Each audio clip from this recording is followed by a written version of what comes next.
welcome in here to Eudora Sports Live. We're not kicking off our pregame show just yet.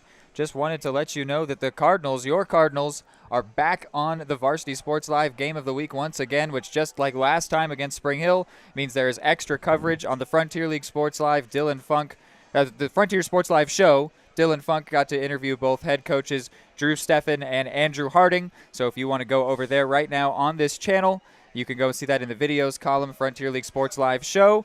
But then make sure also, just clarifying, this is the Eudora Sports Live broadcast. The Louisburg Sports Live broadcast is also available on this channel. It's the one that starts with Louisburg at Eudora rather than Eudora versus Louisburg. If you want to hear Larry Gazaway's commentary for this game, go to that one. It'll be Reed McAvoy and Hayden Harves here on Eudora Sports Live when we're back with the pregame show. At Kansas Insurance, we know one size doesn't fit all. In fact, our whole mindset is based on customized policies for you and your families. We're local, and we do what we do because we care about you. Think of us as brokers for your insurance needs. Working with Kansas Insurance gets you the award-winning service and attention to detail that only an independent agency can provide. All across Kansas, we're here to help you manage and plan for all types of risk. Contact a local agent today. Kansas Insurance. Local, independent, serving you. Just like the Cardinals are striving for success, Kaw Valley State Bank's mission is your success. At Kaw Valley State Bank, they provide the best, most efficient, courteous, and professional banking services possible. And at Kaw Valley, they recognize that the customer and their satisfaction is the most important ingredient to growing their community. With all the services you've come to expect from the hometown partner you deserve, Kaw Valley State Bank, online at kvsb.com, a proud supporter of Eudora Schools. High-quality foods, friendly service, great prices, and a connection to the community that is unsurpassed. That's Jean's Heartland Foods in Eudora. Family-owned, Jean's Heartland Foods offers a convenient one-stop shop, delivering the everyday essentials you need to specialty items from around the world. Jean's friendly staff is here to help you find exactly what you're looking for. You have options when it comes to feeding your family. Choose to support local. Choose Jean's Heartland Foods, 1402 Church Street in Eudora, or online at heartlandfoodstores.com. Are you looking for a trusted partner in pet care? Look no further than Eudora Animal Hospital, proudly serving Eudora and the surrounding area since 1975. Eudora Animal Hospital offers a wide range of services, including wellness exams, surgeries, routine vaccinations, and emergency care. I just want to thank everybody in the community for trusting us with the care of their animals, and go Dogs! Schedule an appointment by calling 785-542-3265 or visit eudoravet.com.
MVPs of BBQ. That's Barbed Wire Barbecue in Eudora. Family owned and operated, Barbed Wire Barbecue delivers great food and small town hospitality at a valued price. High quality hickory smoked meats, house seasonings, and time tested recipes put Barbed Wire Barbecue a cut above the rest. Kick off your weekend with their delicious brunch on Saturdays and Sundays and enjoy game day your way with Barbed Wire Game Day Packs. Visit them at 601 East 10th in Eudora or see their full lineup of flavors at barbedwirebarbecue.com. Hey, I'm Mike Rope, here today to encourage you to connect with 811 before you dig. And I'm Mike Rowe, and I'm here because I love to dig in the dirt. It's true. He's also here because he's very small and not that bright. Here, for instance, we can see Micro doing what he loves to do. And here we can see the consequences of not doing what he should have done. Dude, why didn't you call 811? I forgot the number. See? Not that bright. How do you see the world? At Shriners Hospitals for Children, we know that changing how you see things can turn them into everyday miracles. Like riding my bike. Breaking boards. Hugging my mom. Every day for over 90 years, Shriners Hospitals for Children has been sending love to the rescue, regardless of a family's ability to pay. If you know a child we can help, call or go online now. The Burt Nash Center has been serving Douglas County since 1950. We offer a wide range of behavioral health services for youth and their families, including individual, family, and group therapy, parent support, case management, and medication services. Reaching out can be a difficult step, but it's a crucial first step. Contact us at 785-843-9192 or visit our website at burtnash.org. Our team is here for your team. Question: what will you find on all over-the-counter or OTC medicine packages to help you choose the right drug and use it safely? The answer: the drug facts label. This label lists the medicine's active ingredients and purpose, how much to take, and warnings you should know before using it. Remember, even OTC medicines you buy without a prescription can cause side effects you don't want. So follow the information listed on the drug facts label. For more information, visit fda.gov/drug facts label. A message from the U.S. Food and Drug Administration. What would happen if I had to pick up the phone, call 911 for one of my family members or one of my neighbors? What would I do if no one was on the other end to respond? What if there was no 911? So you can be a part of the solution. Anybody can be a firefighter. Male, female, younger, older. We have school teachers. We have leaders in business. Is me, you, anyone that wants to be. There is no typical firefighter.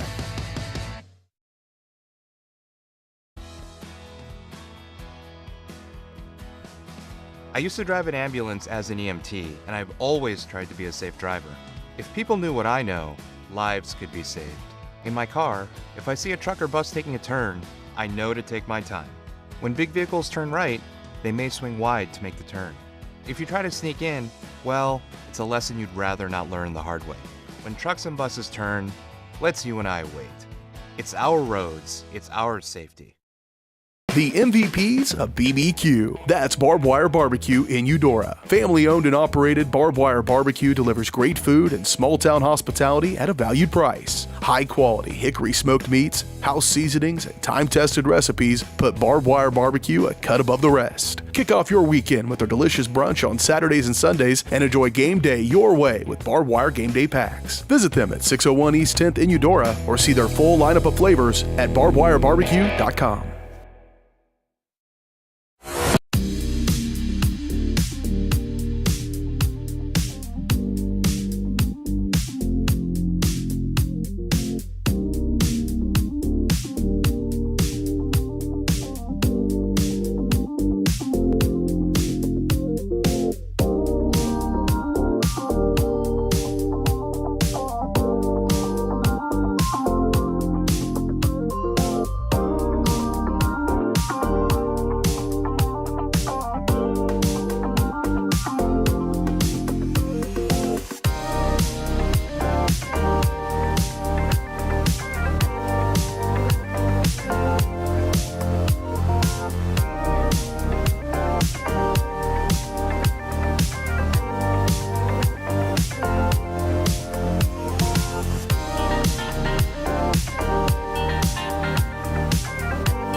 September 13th, 2013. That would be the last time the Eudora Cardinals beat the Louisburg Wildcats. The newest phone was the Samsung Galaxy S4, and a week after the game, the iPhone 5S came out. Connor Watson was 6 years old. He starts at quarterback today in his senior year of high school. Suffice to say, it's been a long time. It's been 10 years to be exact, but 7 of those 10 games were decided by 1 possession. In the last 3 years, it's twice been decided by 1 point. Even the last time that the Cardinals won in 2013 was by a single point. So the history books tell you this one will be close, and that's why it has been chosen as the game of the week here on Varsity Sports Live. It'll be Reed McAvoy and Hayden Harves on the call with you tonight. You're in for a good one. Don't go anywhere. The Kaw Valley State Bank pregame show is next.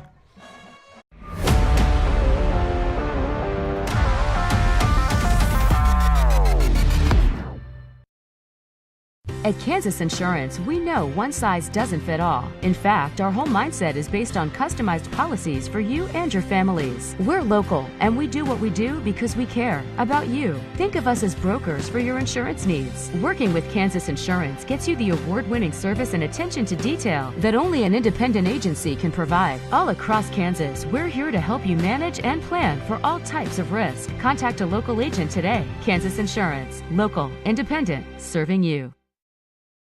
Just like the Cardinals are striving for success, Kaw Valley State Bank's mission is your success. At Kaw Valley State Bank, they provide the best, most efficient, courteous, and professional banking services possible. And at Kaw Valley, they recognize that the customer and their satisfaction is the most important ingredient to growing their community. With all the services you've come to expect from the hometown partner you deserve, Kaw Valley State Bank, online at kvsb.com, a proud supporter of Eudora Schools.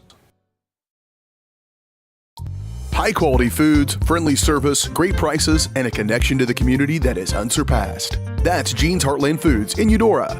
Family-owned, Jean's Heartland Foods offers a convenient one-stop shop, delivering the everyday essentials you need to specialty items from around the world. Jean's friendly staff is here to help you find exactly what you're looking for. You have options when it comes to feeding your family. Choose to support local. Choose Jean's Heartland Foods, 1402 Church Street in Eudora, or online at heartlandfoodstores.com. Are you looking for a trusted partner in pet care? Look no further than Eudora Animal Hospital, proudly serving Eudora and the surrounding area since 1975. Eudora Animal Hospital offers a wide range of services, including wellness exams, surgeries, routine vaccinations, and emergency care. I just want to thank everybody in the community for trusting us with the care of their animals, and go Dogs! Schedule an appointment by calling 785-542-3265 or visit eudoravet.com. Everybody can make something, because I think everyone has a spark of creativity, and the reason that I have to keep making is because I don't think my life would be as fulfilling without it. If you make things yourself, that means you're not cowering in fear. You're out there taking chances. That, I think, is my way of saying I love you to the world. All right, now I want to hear why you make. Share your own Why I Make story today. Visit whyimake.org. Question: what will you find on all over-the-counter or OTC medicine packages to help you choose the right drug and use it safely? The answer: the drug facts label. This label lists the medicine's active ingredients and purpose, how much to take, and warnings you should know before using it. Remember, even OTC medicines you buy without a prescription can cause side effects you don't want. So follow the information listed on the drug facts label. For more information, visit fda.gov/drug facts label. A message from the U.S. Food and Drug Administration. Eudora Parks and Recreation is committed to creating community through parks, people, and programs. Their goal is to provide recreational opportunities for the community of Eudora that will enhance and promote a healthy lifestyle for all ages. The Eudora Parks and Recreation Department gives Eudora residents and others from surrounding communities the opportunity for family-oriented activities. Visit their website at eudoraparksandrec.org to view their youth and adult programs, leagues, memberships, facilities, activity guides, and more, and follow them on all social media at Eudora Parks and Rec.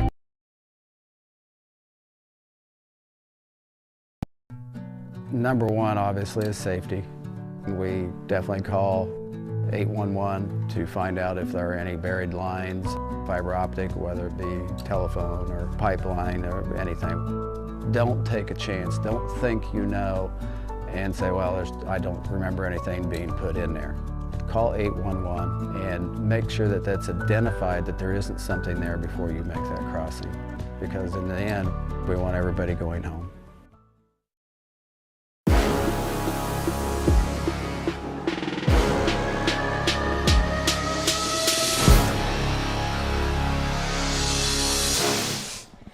All right, welcome in here, Kaw Valley State Bank pregame show. They're not just your bank, they're your neighbors. Kaw Valley State Bank is proud to serve the Eudora community and is proud to support Cardinal athletics. For more information, visit their website at kawvalleystatebank.com. And looking into this one, there's a lot of history, as I talked about in that intro, of course, but there's a lot of history of success for these Wildcats. They don't just come in 4-0. They have won 22 of their last 24 regular season games outright, and they have won their last 18 consecutive Frontier League matchups under Coach Andrew Harding. It has been an unbelievable run of success for these Wildcats.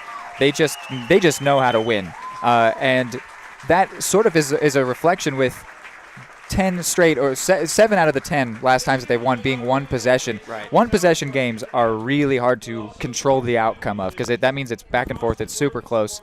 And the fact that they have constantly and consistently been able to come out with wins in those situations shows what a good team they are. Right. But the Cardinals just last week beat an undefeated team, showed what a good team they can be. Fought another undefeated team the week before that, right down to the very end. Yeah, that was another thing I was going to bring up is this stretch of games last season was a winless stretch. It was 0-3 for the Cardinals, which is one that they came into undefeated, and then they ended up coming out of it 2-3, battered and bruised as well. Yep. To the fact that they're already 1-1, even if they come out 1-2, that would be a really and a shocking one just because of how young this Cardinals team is. If they could come out 2-1 from that same stretch of games, that would be simply amazing. They're doing the national anthem here, so we'll go ahead and listen in on that if you'll get a shot, Hayden.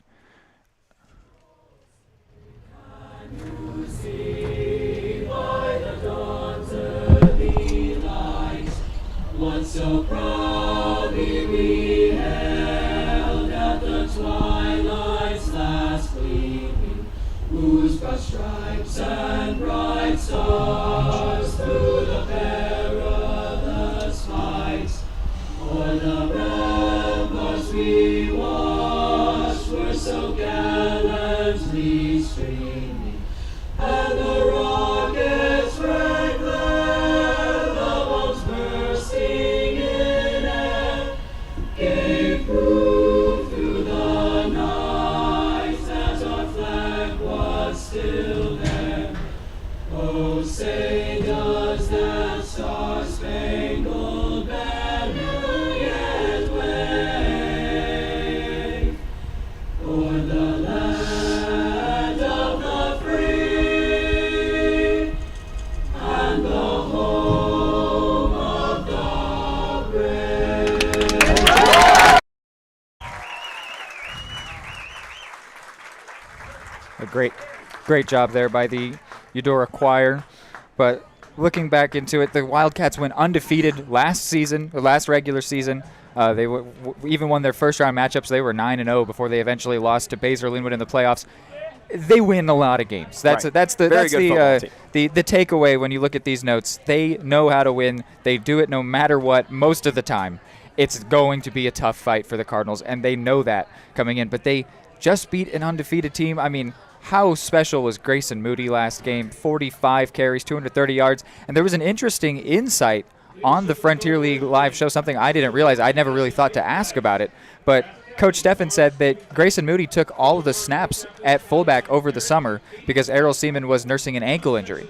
Okay. I did not that was news to me. And it sort of you can see it out on the field how good Grayson has been, how prepared he looks, and that's a good reason why. Right, clearly. and so that was sort of eye-opening. I just didn't even think to ask such a question. I figured Errol was getting all those number one snaps, but that has shown then that Moody got all that work over the summer because he has been phenomenal. There's been no issue with having to lean on the sophomore. Coach Steffen tweeted or posted after last game, run the rock. That's the direct quote. Run the rock! ! That was the entire tweet. That's the tweet. And shows you this Cards team has an identity. That was directly after the win. He tweeted that one out, and that just shows that the mentality of this team. They are a run-first offense. They had a really good game. Specifically, O-line had a really good performance last game. They're going to be looking for the same things here today. Do you want to add anything before we go to break? We'll have some more time to preview this matchup, but what do you want to say, Hayden? Yeah, I got a little bit. I mean, first of all, going back to last week, I would dare say beyond doing well, beating an undefeated team, I think this Cardinals team really found their identity last week. I think, and Coach Stephan mentioned that on that Varsity Sports Live pregame show. He said, especially in that first half, we went into the locker room down 14-10, but he said the energy in our locker room and on our sideline looked like a team that was leading. And he said Ottawa looked the opposite, and they were up by 4. He said the first half of last week really showed these players on this Cards offense and defense, we know what we are. We know how we can win these football games. We know how we can come in here. And it's impressive to me and inspiring for somebody covering this team to see how well last week went. And Coach Stephan is certainly showing a lot of optimism coming into this one. And something that was unique with that was the 3 turnovers for the Cardinals. I hope we do, but I don't know that we'll see something like that again because the Cardinals we've talked about, they're a more conservative style of defense. Turnovers forced. Right. Yep. And Stephan even mentioned that that those turnovers were sort of given to them. It really wasn't something that they forced as much. But you still have to make the catch, still have to make the play. And they did. And 3 turnovers. Hubler had one of them. That was super exciting for the freshman to get a pick. He's been leaned on so heavily, he and Cy Thomas out on the cornerback spots. So anyway, we have some more previewing to do, but we got some time. We're coming off such a special game for these Cards. Now coming into another really big matchup. They get to be back here at home for the first time in 3 weeks. And we know that we're in for a good one. Hopefully it's a good result for your Cards.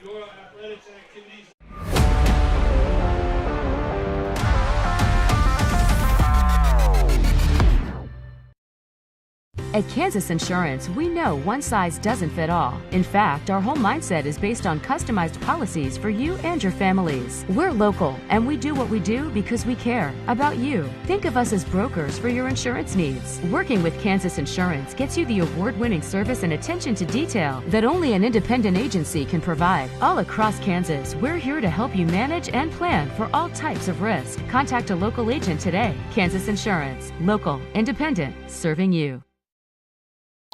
High-quality foods, friendly service, great prices, and a connection to the community that is unsurpassed. That's Jean's Heartland Foods in Eudora. Family-owned, Jean's Heartland Foods offers a convenient one-stop shop, delivering the everyday essentials you need to specialty items from around the world. Jean's friendly staff is here to help you find exactly what you're looking for. You have options when it comes to feeding your family. Choose to support local. Choose Jean's Heartland Foods, 1402 Church Street in Eudora, or online at heartlandfoodstores.com.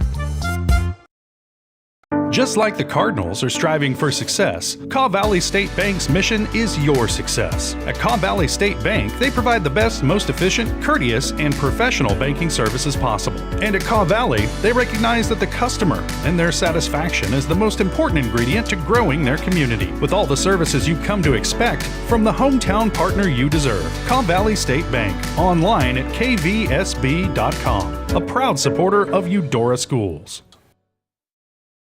Are you looking for a trusted partner in pet care? Look no further than Eudora Animal Hospital, proudly serving Eudora and the surrounding area since 1975. Eudora Animal Hospital offers a wide range of services, including wellness exams, surgeries, routine vaccinations, and emergency care. I just want to thank everybody in the community for trusting us with the care of their animals, and go Cards! Schedule an appointment by calling 785-542-3265 or visit eudoravet.com.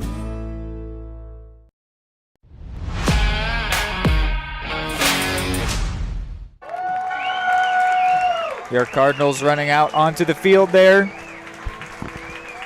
or about to, rather. Let out by the little ones, the future, you could say. Christian Jarrett leading the team. Van Dong, Preston White in there, the receiving core. Back at home, it's good to be back for the Cards.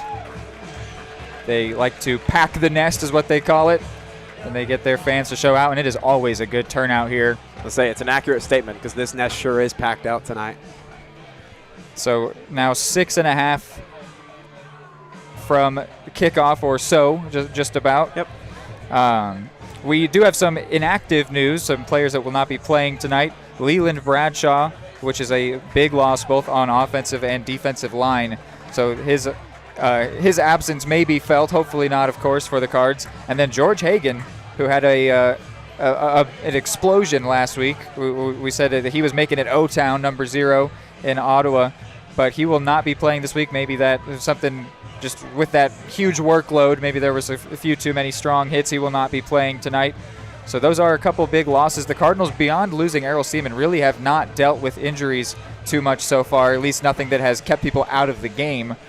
So it'll be a test tonight. Yeah, that could be something that comes in to play at some point, which would be unfortunate. Hopefully those players can get back sooner rather than later. Some players that Coach Steffen highlighted there are a couple of players he's labeled multiple times and reiterated they are D1, and that is Ashton Moore, the senior, who will be playing running back and linebacker, and Conley Hovey, the tight end and D end. He said over and over again that those are their 2 biggest players, and those are going to be who they will have to shut down if they want to have any chance here today. He also called out their quarterback, Alex Saad, who has had a very solid year here in his senior year. And Miles Vose, the senior receiver and corner, stands 5'7", but he is quick. So I don't think that height will be much of an issue for him, a receiver. It'll be interesting to see if the Cardinals could maybe take any advantage of a 5'7" cornerback. Maybe if they can get the right matchup, they could take some advantage of that. I mean, there's a certain example of a Tyreek Hill down in Miami who's not the tallest fella. Certainly doesn't seem to be an issue with him. And if Miles Vose is as speedy as we know him, we know that he can be, that same problem that the Cardinals have had of being vulnerable over the top could come up at some point. Of course, such young corners with Hubler and Cy Thomas, but we've said it enough times. They tend to get away with it. Last game, once Nate Sims was able to burn them on it, despite getting behind the defense quite a few times. There was just a few missed throws by Hayden Hull. Right. But if Saad is able to find Vose or anybody else long down the field, the Cardinals could have a little bit to worry about. Let's listen into the PA as they announce starters here. Freshman at defensive back, number 6, Cy Thomas. A 5'11" senior defensive back, number 10, Christian Jett. A 5'9" sophomore playing linebacker tonight, number 15, Newt Schrader. At linebacker, a 6-foot sophomore, number 58, Riley Nice. A 5'8" freshman at defensive back, number 20, Des Hubler. A 5'9" junior at defensive back, number 24, Colton Bowser. At linebacker, 5'9" senior, number 50, Sylvie Janovic. At defensive end, a 6'3" junior, number 51, Brady Von Holten. At defensive tackle, 6'2" junior, number 73, Kate Craybill. And at defensive tackle, a 5'11" sophomore, number 75, Neil Allison. Cardinals are coached by Drew Steffen.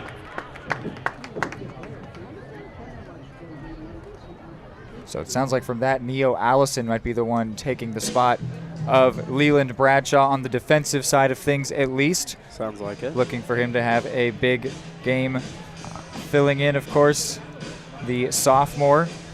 So they're now going through the coin toss. Let's see what we get. Cardinals won and deferred. So it'll be Louisburg to receive as they go left to right on your screen. So that'll end our pregame show as we are about to hit opening kickoff that'll be brought to you by Main Street Scoops and Sweets. Main Street Scoops and Sweets offers premium Wisconsin-made ice cream from an in-house bakery with a variety of delicious baked goods. It's always ice cream time at Main Street Scoops and Sweets, and it is nearly football time here in Eudora District Stadium. The Cardinals look to rewrite a long-standing history. Before this 10-win streak for Louisburg began, there were 3 consecutive wins for the Cardinals, 2 of which were by 1 point. Another one that was in the playoffs, and that was even a pretty comfortable win, 19-0 in the postseason. So the Cardinals, once upon a time at least, definitely have been capable of beating this Wildcats team, but they've always been very equal.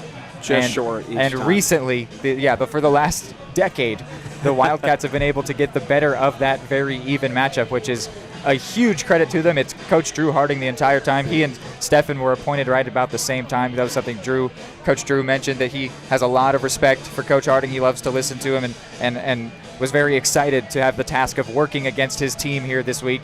And I think that they maybe couldn't have caught the Cardinals at a better time. I think this is a great time for the Cardinals to try and... Or a worse time, depending on how you look at it. Right, from their perspective, yes. Right. Cardinals are playing very good football right now. So they will, as they did last game, I want to say, begin the second half with the ball, which is a great way to do it if you can score right before the half and then get the ball back to try and add again. And that's exactly what happened last week. It was a momentum flip. These Louisburg Wildcats have done a lot of winning. It's been a long while since the Cardinals last won, and if they're looking to win, it'll take a lot of work to leave this week with the lavender and white licking their wounds. As we are ready to get going here on the game of the week, looks like the ball is being placed down by Grayson Moody, back on kickoff duty after last week where their whole job was just to avoid giving the ball to Nate Sims. Don't give it to 4. Do not give it to 4. Again, though, Coach Stefan did highlight when I asked him your keys for the game. He did, again, make a point to bring up special teams and say they need to execute and play mistake-free. And we are now live. The game of the week underway as it's a booming kick by Moody back to the 5-yard line where it is fielded by Louisburg, brought out to the 20, 25, 30, and right at the 29. Wrapped up by Jaleel Stratton was Martin Alicia. I'm super, super excited to see what kind of game plan we start off with from the Wildcats here. Really intrigued to see if they try to go out aggressive early and kind of open the floodgates to this thing early, or if we're going to see a little bit more of a slow, methodical start. They credited Bryce Mulvihill on the tackle. I saw Stratton. Call them both out. Why not? Never hurts to give a little extra credit. So here is the first offensive play of the day. Saad under center. Hovey in motion. Saad will give it to the running back, Moore. Ashton Moore wrapped up and brought down by Van Dong. Little to no gain there, something that the Cardinals have been really good at on first down. Yeah, that's been one of their biggest strengths on those early downs, specifically has just been not allowing a whole lot of explosion early. Makes it a little tougher on an offense. Just about got a jump right there from the Cards defensive line. Looks like no flag. So it was a 3-yard pickup. Here's another give to Moore to the left side. Got a bit of a gap, and in the end, Janovec will knock him down. Close to the line to gain, but it looks like he's short. Third and just a little bit. And I'm noticing from the Cards defense right away, all of the safeties are right down close to the line of scrimmage. A very aggressive approach from the Cards right off the bat. Here is the 3rd and 1 play. Another give, and they will get the first just barely. Van Dong and a few other Cards in on the stop. But it is a first down. Credit to Braden Van Dong. He's been the tackler, if not assisting on the tackle on all 3 downs so far. First time not under center for the quarterback Saad, who now looks over to his sideline. Got 2 on the right, 2 on the left. Moore will go out in motion, so it's empty. And it's a throw here for Vose, and it falls incomplete. Good coverage by Colton Bowser. You want to talk about aggressive to start off a game. Colton Bowser just about suplexed the receiver right there for the Wildcats. Saad's pass incomplete, intended for Bose. Second and 10. So now 2nd and 10 at the 42. In motion is Vose. It'll be a give to Vose going left. He's got a seam. Still going. Vose with the 1st and more. He could go. Miles Vose. It's just as Hubler. Hubler can't get there. Touchdown, Miles Vose. Touchdown, Louisburg. 58-yard run. Miles Vose What a start. Nice and fairly slow to start. The Cards defense doing a pretty good job holding, but Vose just found that left side edge, broke it off for a huge gain and opening a 6-0 lead early in the first quarter.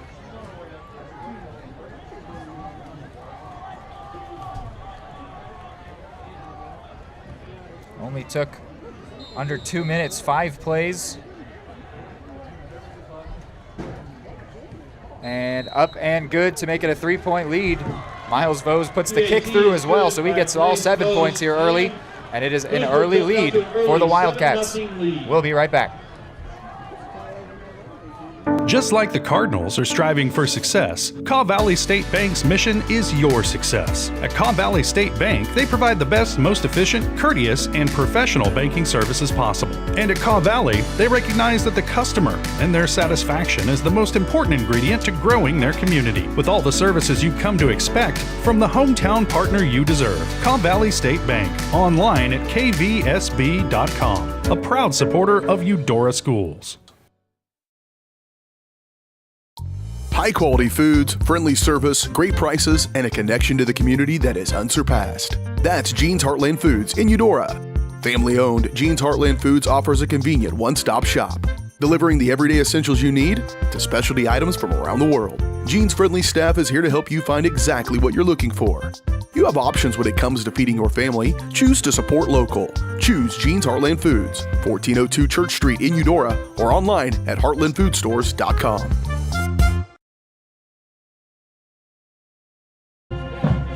Back here, Blaze Vose ready to kick off. Cardinals find themselves trailing early. I don't think there's any need to be super worried, though. No. They had some solid defensive showings there. It was just a good play, the jet sweep. This kick going all the way back, and it goes straight into the end zone. So the Cardinals will start out at the 20. It was Cy Thomas that brought that one in. So 80 yards, how far they'll have to go. That's about how far that drive was for Louisburg. It was only 5 plays, 58-yard touchdown run to the listed as a wide receiver. It was a jet sweep to the slot receiver. He had to break a few tackles, but once he got past the first line of defense, he was gone. Hoogler was the only one with a chance.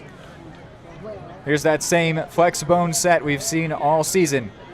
The first offensive play, Van Dong in motion, Watson with the give. And it'll be a big gain for Moody. Just about a first down on the first carry. How about that? Great tempo to start this game off with. Give 8 or 9 to the sophomore. Ashton Moore, his opposing starting running back, was the one that brought him down. And boy, did we hear a lot of good about Ashton Moore from Coach Stephan on that pregame show. That was, as we talked about earlier, and Errol Seaman is somebody who knows about him, right? Yep, we were talking to Errol earlier. He said that guy is a heck of a player. Here's 2nd and 1. There's 2 wide here. And another give up the middle. Moody gets the first and not much more. Second effort for the first down. I guess when you get 9 yards on the first carry, we can't expect a whole lot more actually, than the first down. It was Connor Watson that kept that one.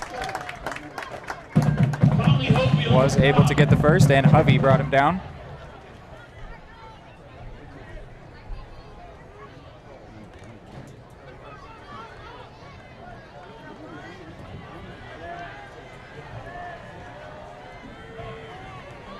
The next first down play.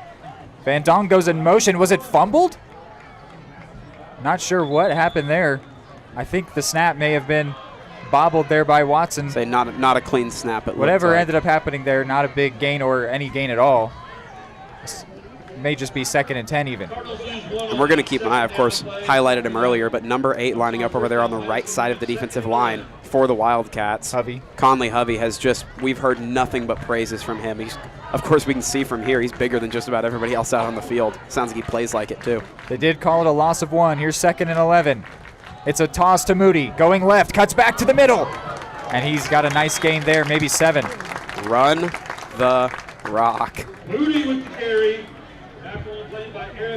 And side note, I love the if it ain't broke, don't fix it philosophy from Coach Stephan. He said if we can run the ball and have success, control the tempo of these games, there's no reason to try to be flat.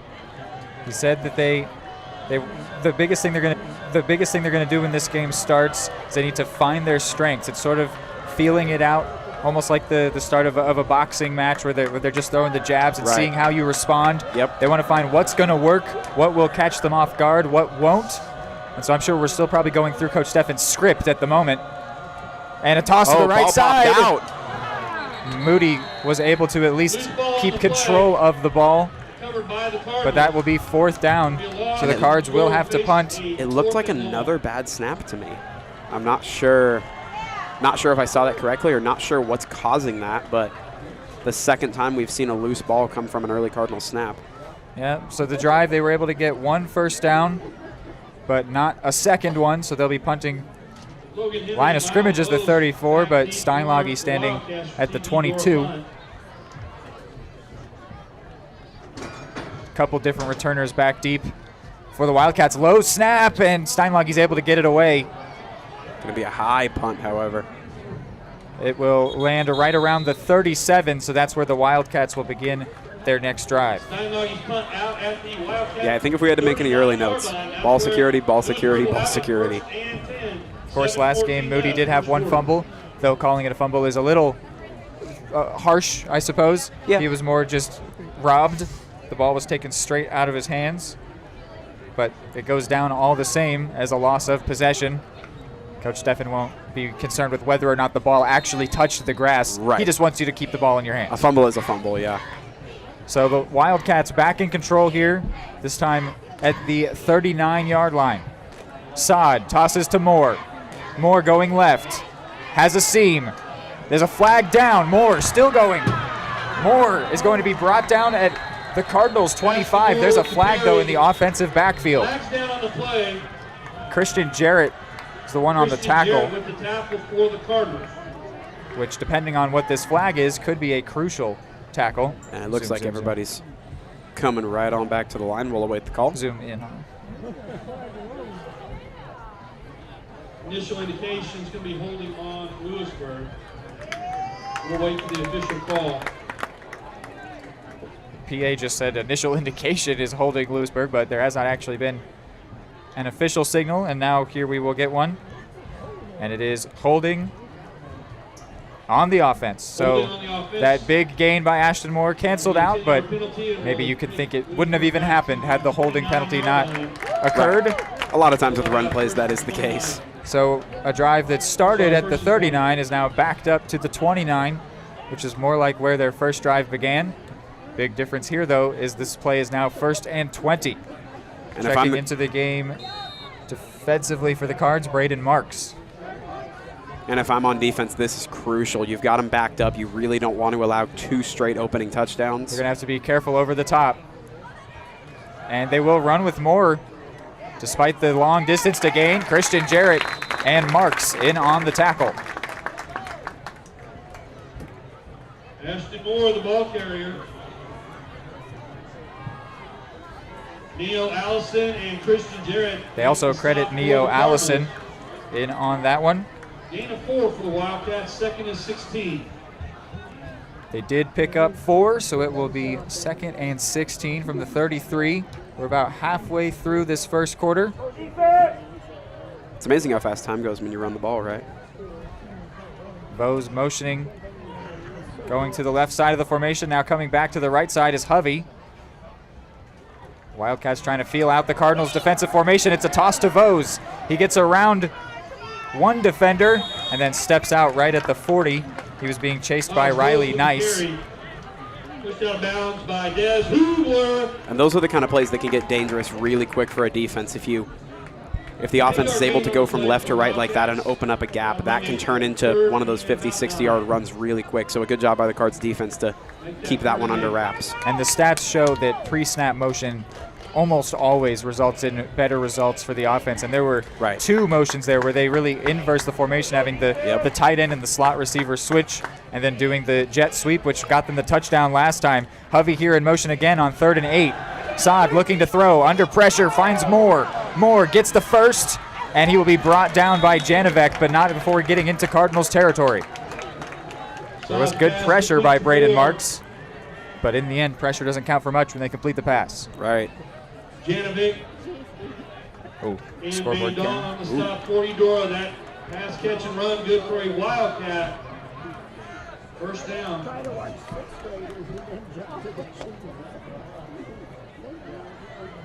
That's good.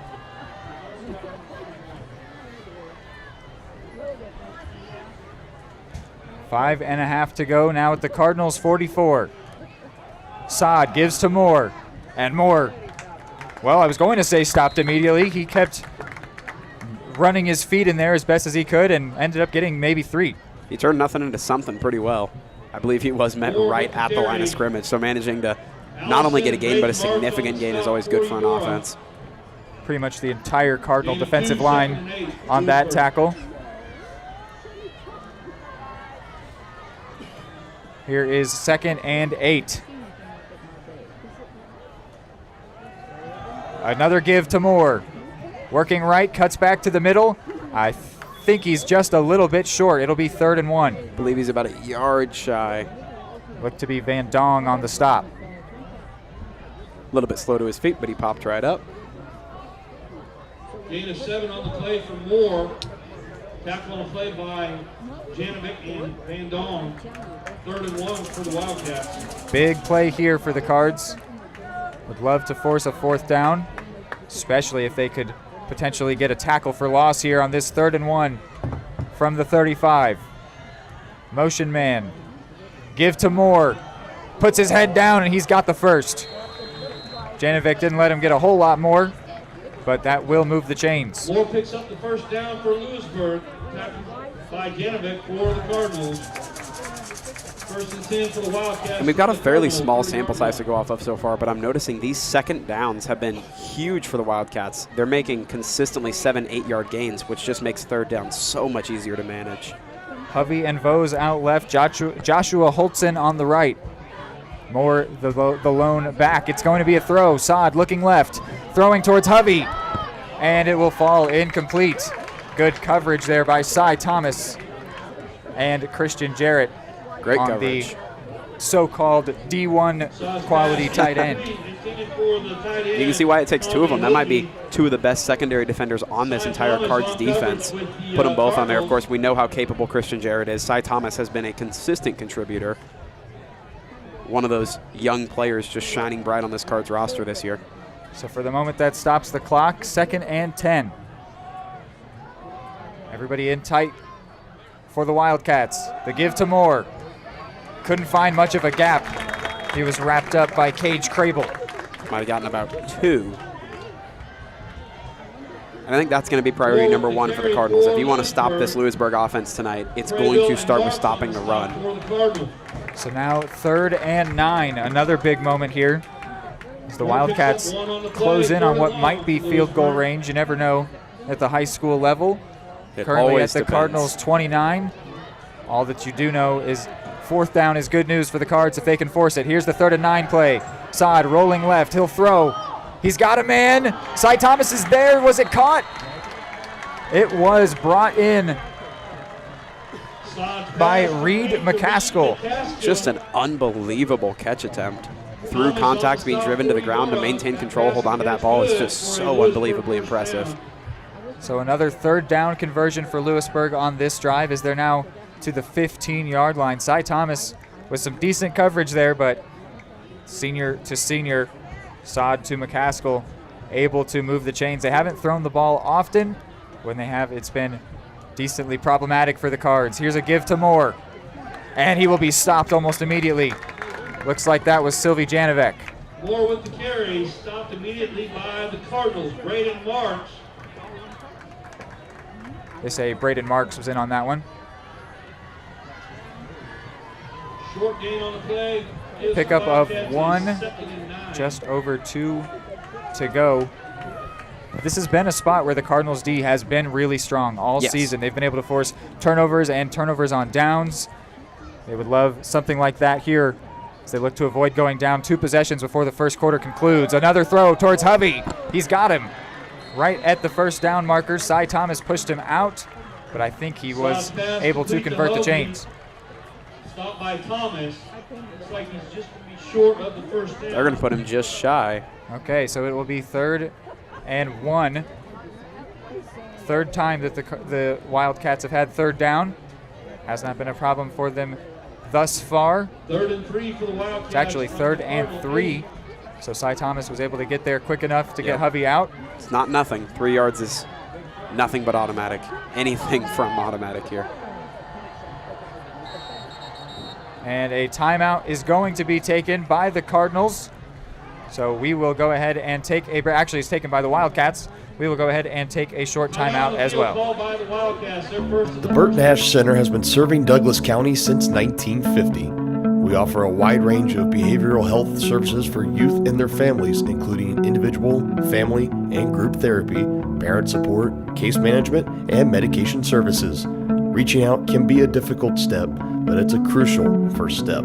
Contact us at 785-843-9192 or visit our website at burtnash.org. Our team is here for your team.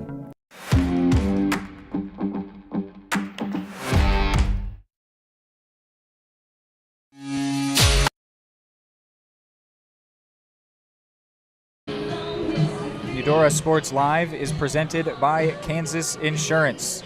They believe in taking time to issue personal care and attention to each individual client. To see how Kansas Insurance can help you protect what matters most, call 913-369-6600. Hey, here is the 3rd and 3 play.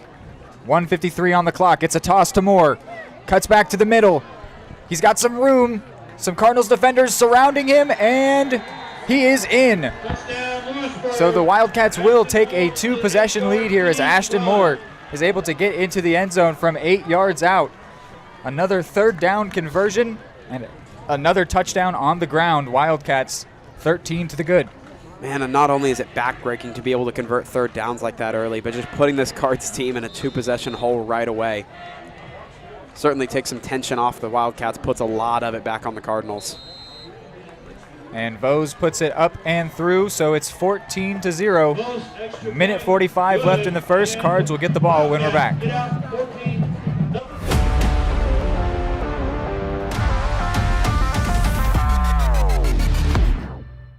The MVPs of BBQ. That's Barbed Wire Barbecue in Eudora. Family owned and operated, Barbed Wire Barbecue delivers great food and small town hospitality at a valued price. High quality hickory smoked meats, house seasonings, and time tested recipes put Barbed Wire Barbecue a cut above the rest. Kick off your weekend with their delicious brunch on Saturdays and Sundays and enjoy game day your way with Barbed Wire Game Day Packs. Visit them at 601 East 10th in Eudora or see their full lineup of flavors at barbedwirebarbecue.com.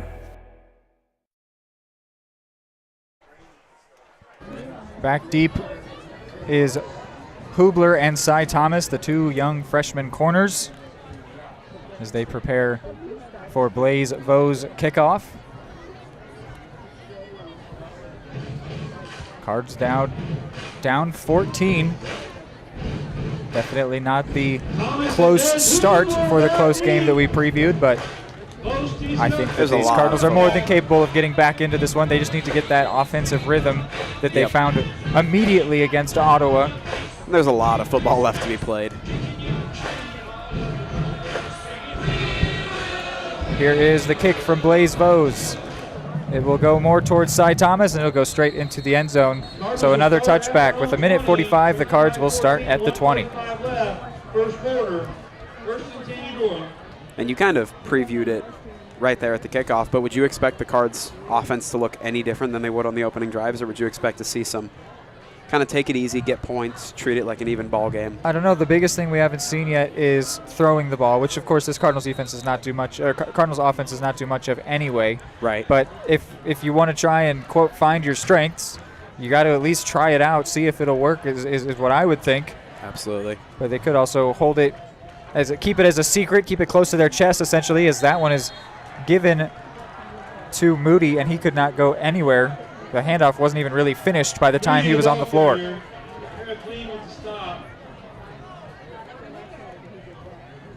Loss of 1 on the play. You'll bring up 2nd and 11 for Eudora. Watson getting the play call here.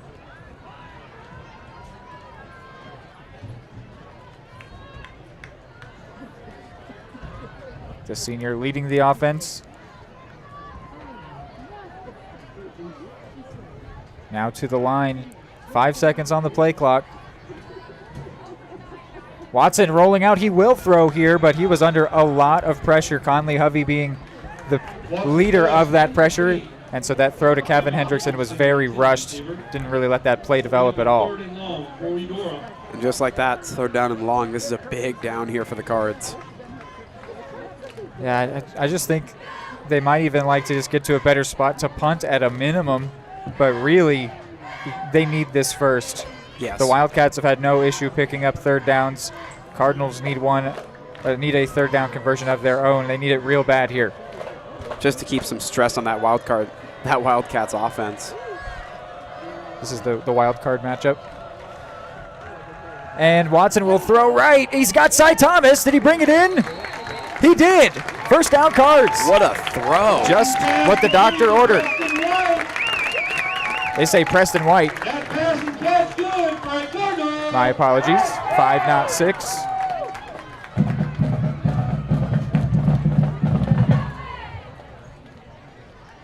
But a crucial first down there. We were just talking about it.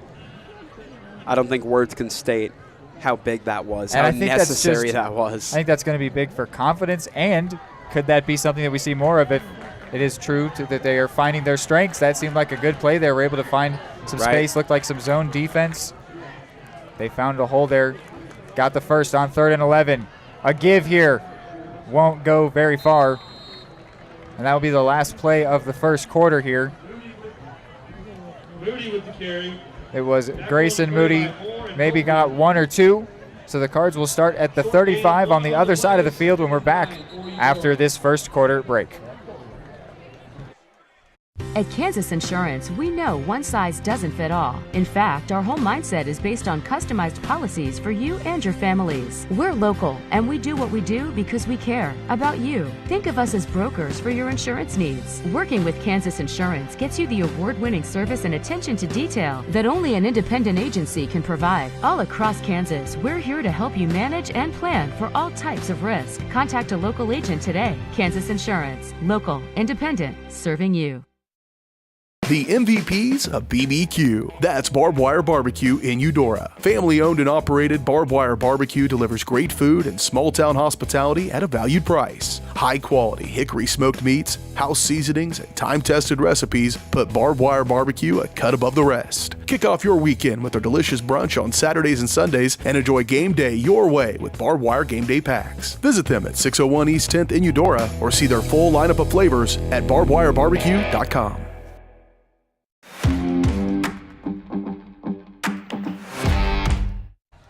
All right, second quarter action here on Eudora Sports Live. The game of the week. Cardinals find themselves trailing by a couple scores here. Toss to Moody going left, and he cannot find any space over there. Looks like it was Ashton Moore that chased him down. And so far, Ashton Moore has had no interest in letting his opposing running back find any room. Well, and I think that's pretty clear in the game plan that Coach Harding put together for these Wildcats is we know exactly what the Cardinals' strength is, right? We know exactly what they like to do, what they're good at. You think Coach Harding follows him on Twitter? I don't know if you need to look at the Twitter to know we like to run the ball. Right. So here's 3rd and 9 for the Cards. Watson wanting to throw, couldn't find any room, but in the end he'll find Hendrickson behind the defense. He's got the first into Cardinals territory, stiff arms a man. He put Miles Bowes on the floor. Watson was crowded by his own teammates, it seemed there, but it'll be their 3rd and long conversion through the air. Cardinals finding a bit of something from the hands of Connor Watson. And it's working at this point, but if I'm the Wildcats defense, this is where I want to be. Stop them on 1st and 2nd down and make their only option to convert these, what you would usually call lower percentage plays on 3rd down and long. But they've certainly answered the bell so far on this drive. So now at the offensive 43, Watson keeps. Fooled me. He'll pick up 7 or 8. Connor Watson on the keeper. Right when I talk about stopping on 1st and 2nd down, Connor Watson rips off a big chunk. Just goes a long way for a team to make it as easy on yourself as possible on 2nd and 3rd down to not have to go as far. Opens up the playbook a lot, gives you a lot more to work with. And this feels like this sort of needs to be a scoring drive for the Cards, even if it were to be a field goal, just something. Points. Yeah. Just points on the board.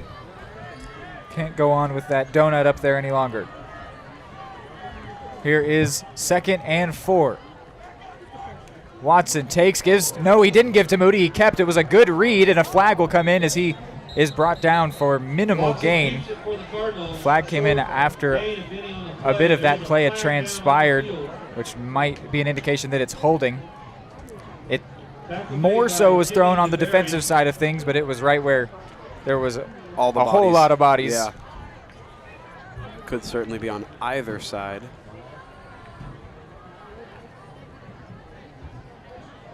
It is indeed holding, and against, is that against Louisburg? Who's he pointing at? He's pointing at the flag right now, if you want to zoom out just a touch. Holding on the Cardinals. Eudora. So 2nd and 4 will become 2nd and 14. On the 46-yard line. 2nd and 13. Actually makes it 2nd and 13 because a yard had been gained when the holding penalty was committed.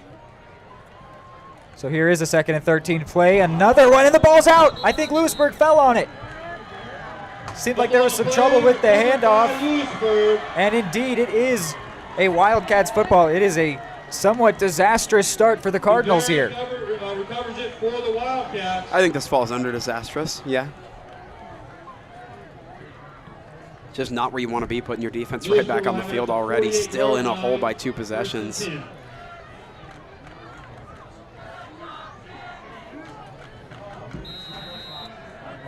A lot of things not going right for the Cardinals here. They're still in this game at the moment, but if it gets any further away, it might start to feel like it's out of their reach. And that's crazy to think here only in the 2nd quarter. Vose goes out right. It's going to be a throw from Saad. Looking to Vose. He's wide open. Vose brings it in, and he is gone.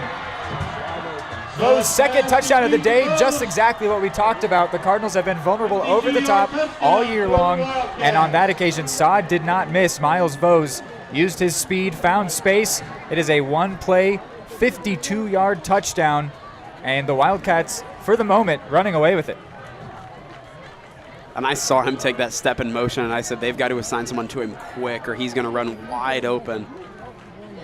Just a missed assignment on that Cards defense. Didn't quite account for the motion, and they paid dearly for it. And now Vose puts it up and good. So 21-0. Not exactly the close game that we were promised.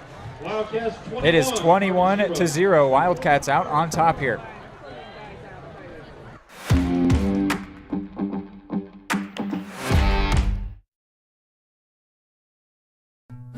Number one, obviously, is safety. We definitely call 811 to find out if there are any buried lines, fiber optic, whether it be telephone or pipeline or anything. Don't take a chance. Don't think you know and say, well, I don't remember anything being put in there. Call 811 and make sure that that's identified, that there isn't something there before you make that crossing. Because in the end, we want everybody going home.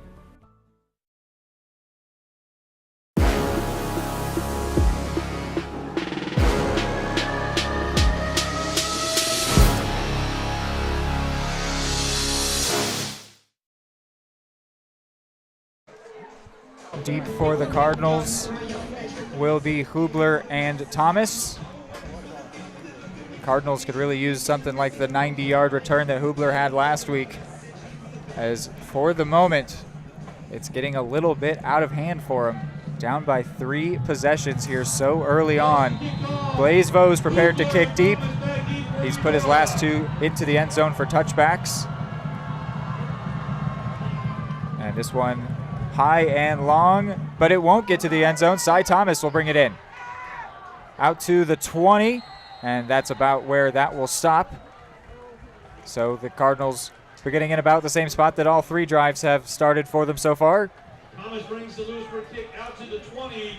Cards will have it. And as strange as this might sound, down 21-0, if I'm Coach Stephan, I'm probably telling my offense, treat this like it's a 0-0 game. Don't freak out. Don't panic. Don't try to score in one play and end up digging that hole even deeper.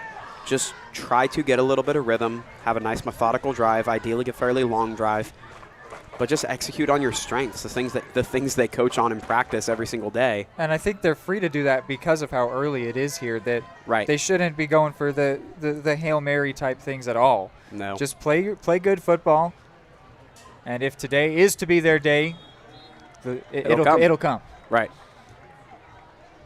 Moody, though, not for the first time, getting stuffed. And meanwhile, Houston Carnegie is in at quarterback.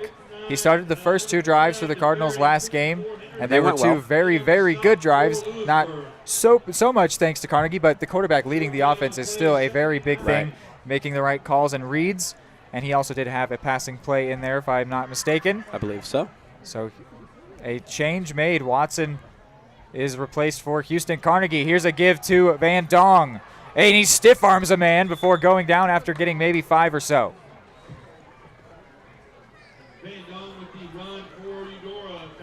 And yeah, I think you're absolutely right that it's early enough in the game. Of course, we're still looking at second quarter here, about 5 minutes in, just a few minutes in. There's no reason yet to be panicking whatsoever. At this point, even though the scoreboard may not look pretty, just go out there, get a little bit of rhythm, execute a few plays, just to get that confidence boosted a little bit. Well, what do you think it means to change quarterbacks? We'll focus on that after this 3rd and 7 play. Carnegie rolling left. He'll look to throw. Carnegie does throw. Vose is there, nearly picked. Falls incomplete. It'll be 4th down. He was looking for Christian Jarrett. That was Vose, I believe, just about picked that one off. Yes. Who already has a long touchdown today. 2. Oh, he had the jet sweep as well. You're right. So they will have to punt again, and again, not an ideal spot to be punting from. Steinlage will hoping to get a big one off. Miles Vose is deep along with Logan Henry, a couple of seniors. Steinlage, it's a better snap this time, and it's a nice punt. Comes down at the 46. It's muffed! And Henry is able to recover it before Keelan Duncan. Oh, my goodness. There was a swarm of red right there as soon as that ball popped out. So a nervy moment there. Sometimes even though those plays, Louisburg come away unscathed after that, they can be a bit of momentum. They can provide a bit of belief to the defense, saying they're not infallible. They make mistakes. We can do this. Yeah, there's something there. Right. And you're right. Even though that was recovered by Louisburg, there's a chance that gives just a little bit of spark to these Cards. So 1st and 10, under 9 minutes. Motion is Hovey. Going to be a run for Saad. Saad gets the 1st down as he runs over a defender. Looks like he ran through Cy Thomas. Oh, my goodness. It's not every day you see a quarterback run over a defender on a run like that. We haven't really seen much from Saad, which is funny to say with the 52-yard passing touchdown, but he's generally just been funneling the ball to Ashton Moore or Miles Vose, which has worked well for him. Right. On that occasion, he was given the go-ahead to keep the ball, and he showed what he is capable of, picking up the 1st, putting Louisburg in Cardinals territory as well. This time he does give to Moore. Moore, happy feet, still going. Moore against Christian Jarrett. Oh, my goodness. Gets maybe 17 on that one. He just wouldn't go down. That was like Grayson Moody times 2. Times 2. Try times 3, times 4. First down run by just phenomenal work, and it's clearly already having a little bit of an impact as early as we are on this Cardinals defense. They're already looking a little bit tired and worn out. Just running the ball and getting those chunk plays over and over is so hard on a defense. Yeah, I think it might be time to get a little less conservative defensively. Right. Just a little, not right. We said don't sell out yet. Don't change the what you know can work this season, but maybe punch for the football a little more. A give to Vose. Flag comes in. Looks like it's going to be holding on Louisburg. Believe it would go against Braden Yoder if it is on Louisburg. Bowser got the tackle.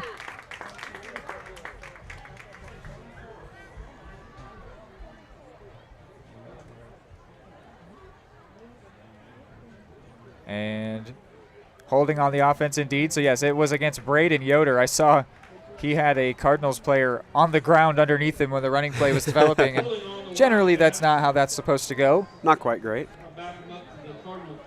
So another big run for Moore negated. We've seen the holding penalty bite both teams here offensively a couple times now for Louisburg, and that means it'll be 1st and 20.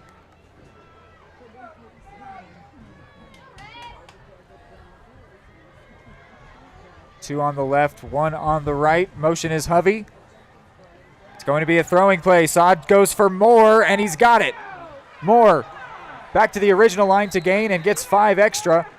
So make it a gain of 15 or so. It'll be 2nd and short. I'm not quite sure how Moore caught that ball. I mean, that was at his fingertips, a little bit low to the ground. He had no problem reeling it in. Very impressive catch, and of course the run after as well to essentially eliminate the penalty.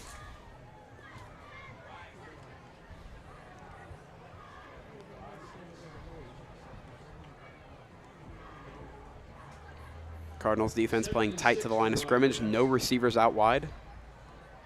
Here is the 2nd down play. Another throw. Saad backing up. Under pressure by Klobes. And Nice is there. Is that a loose ball? Nice brought him down. That could either be a fumble or intentional grounding. Referee's currently holding his flag, thinking about throwing it. Talking with his assistant.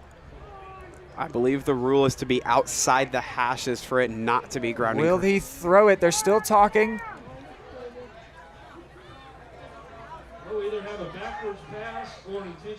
And there a flag comes in. That's going to be intentional grounding. And the Wildcats so that's are a back loss to the of original. down.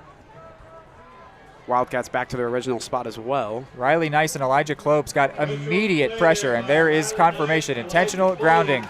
Offense number 18. So that will make it 3rd and 11. And how crucial is this down for the Cards? You want to get the ball back. You've got 3rd down and long. They're well out of field goal range.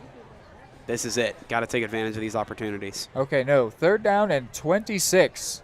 So a massive penalty. I heard PA say it was a 5-yard penalty. Took his word 15. for it. I think it was 15 from the spot or something, because it was 3rd and 6, and now it's 3rd and 26, but there's no such thing as a 20-yard penalty. When Saad had rolled back very, very far when he let that ball go. And credit to Klobes and Nice for getting to him immediately. So 3rd and forever. Huge 3rd down. And the Cards defense still right up to the line of scrimmage. It's going to be a run. They're going to trust in Moore, and Nice gets there again. Nice making himself a nuisance, and it wasn't Moore. It was Darby Van Eaton. First carry of the day did not go anywhere. Almost so now felt a like decision to be made for Louisburg. Almost felt like the Wildcats were playing to punt on that one. When you have such a big lead so early, the need for aggression is not high. To do anything too dangerous, yeah. Right. Don't want to do anything you'll look back after a surprising loss and regret. So they will punt. It is Saad, the quarterback. A line drive to bounce bouncing around the 15, where it is downed. So the Cardinals, as they've done all day so far, starting right around the 20-yard line, have not really been able to escape the dread zone very much today. That's been difficult. It's been a tough go at it so far today. I think they have to go into the break with at least something, especially getting the ball back to start the second half. Well, like to go in with some momentum. And 7-14 receiving the ball would not be that bad of a situation.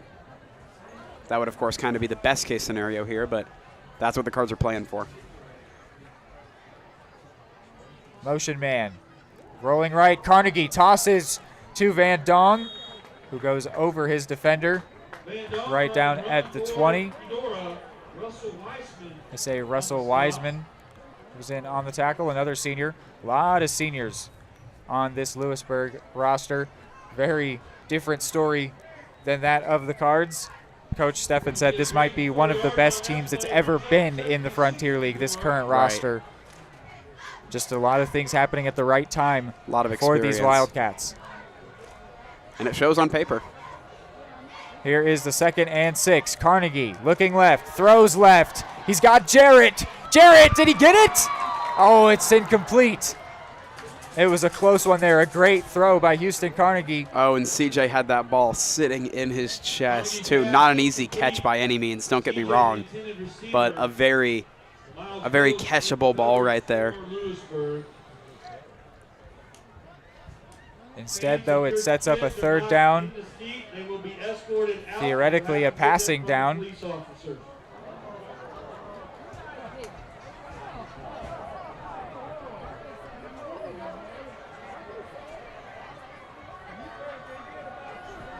Here's the play. It's a high snap. It's a give to Duncan.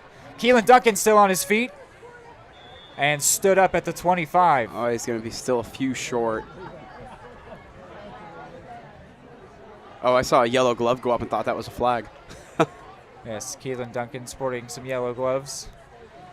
He did get 3, but I don't think that's going to be enough for the Cardinals to think about going for this.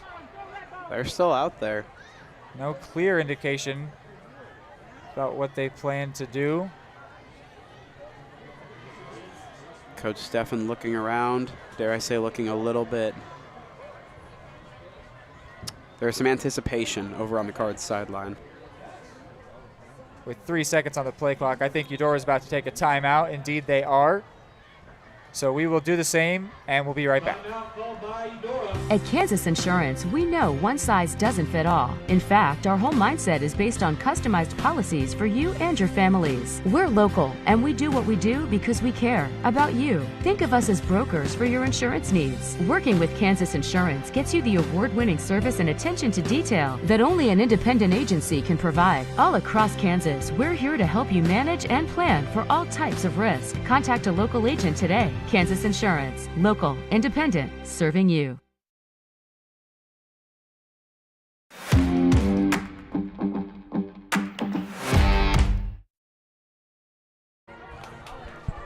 So here's the 4th and 3 coming out of the timeout, and the senior Nate Steinlage is out there. So the Cardinals at least showing punt. Could try and get a jump from the Wildcats, but I imagine in the end they'll probably settle with just kicking this one away. Last time nearly got them the ball. And there is no one deep to return for Louisburg. Steinlage gets the snap, punts, and there will be no one to get this ball, so it is going to roll as long as it can, and it will come to rest right at the 23, down by Van Dong. A nice punt there. Interesting decision by the Wildcats. Coach Harding essentially said, I don't buy it. I don't think they're punting. And indeed they were. I truly expected a 4th down attempt right there as well. I think when you see no one, it's almost the same thing as a pooch punt where it gets to go as far as it will, but this is actually their senior punter, the star goalkeeper, Nate Steinlage, able to get that one as far as he could downfield. So I think that's a decent decision. And, of course, Coach Steffen always going to bet on his defense. He is a very defensive-minded coach. So here's the 1st and 10 from the 23. 2 to the left, 1 on the right. It's Vose in the slot. Hovey is the lone receiver on the right side. The back is Darby Van Eaton. It'll be a throw. Saad looking deep. Evades the pocket. Now he's going to tuck it and run. Gets past Janovec. Runs through Newt Schreiner, who does eventually bring him down. But he was more run over. Not the first time that Saad's done that to a Cardinals defender tonight. Just what a powerful runner. Alex Saad certainly imposing his will upon this Cardinals defense when he does choose to roll out of the pocket. Just been so good all day at it. That's going to be a 1st down for Louisburg. Stopped on the play by Eudora's Newt Schreiner. So another 1st down play, under 4 to go. Motion. Saad gives, no, keeps, throws for Vose. He's got him. Vose cuts inside and is brought down by Bowser, but not before getting into the red zone. And we talk about secure tackling, fundamentally sound tackling. That was a very, very good tackle from Colton Bowser, but just got to be starting to wear out this Cardinals defense. Just got to be exhausting from a mental standpoint of just seeming like the Wildcats are able to convert and get those chunk plays from essentially wherever they are on the field. It's a 41-yard reception for Vose. He's had 2 touchdown plays of greater than 50 yards. And that one getting his team now inside the red zone. We know the Cardinals have been vulnerable over the top, but no one's been good enough to make them pay for it. It seems like Vose and Saad are fully capable of cashing in on the Cardinals' defensive struggles. And now here's Van Eaton, and he might go all the way right at the goal line, and he is in. A rushing touchdown for the backup running back, Darby Van Eaton, another senior. Darby Van Eaton on the score for the Wildcats. An 18-yard rushing touchdown there. What does that show from the Wildcats coaching staff in the second quarter that we're going to put in our backup running back to run this he's ball? another Because senior. They've got so many seniors on this team, but it does show something, certainly. shows confidence that we believe we can put just about anyone out there. Vose puts another one through. Wildcats somewhat running away with it here. If the Cardinals don't score in these last 3 minutes before they get the second half kick, it might start to feel like this game is over with. Of course, it not being nearly over yet, but it's getting a little bit of a distant sight on the horizon. It's for the looking Cards farther here. and farther away, yes. Question: what will you find on all over-the-counter or OTC medicine packages to help you choose the right drug and use it safely? The answer: the drug facts label. This label lists the medicine's active ingredients and purpose, how much to take, and warnings you should know before using it. Remember, even OTC medicines you buy without a prescription can cause side effects you don't want. So follow the information listed on the drug facts label. For more information, visit fda.gov/drug facts label. A message from the U.S. Food and Drug Administration.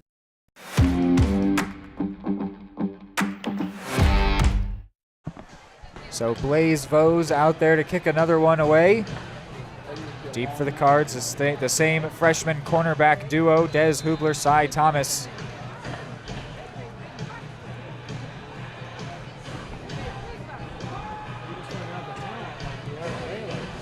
Every kickoff from Vose so far has resulted in the Cardinals starting at the 20. This one is another great kick going deep towards Hubler, and it will go into the end zone for another touchback to the 20.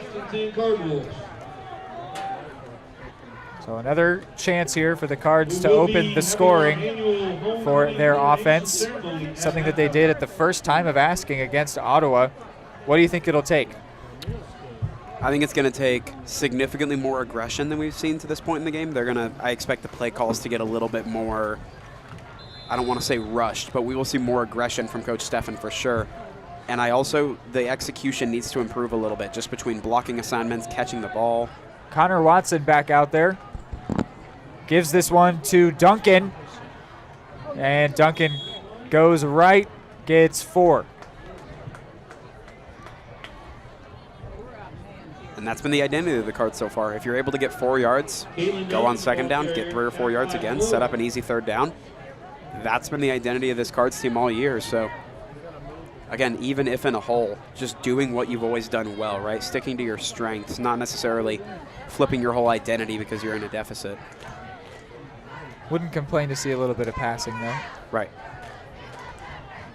Watson maybe making a bit of an audible here before at the line, and he's going to be brought down, but it was a give. It looked like Moody. It was Grayson Moody, who has been largely shut down here so far, which is very impressive and a huge credit to the Wildcats. No one has been able to do that. Even Spring Hill couldn't do that. Ottawa absolutely could not. This is the guy who had 200-plus yards last week. Yeah, and those were 2 undefeated teams at the time of playing against them.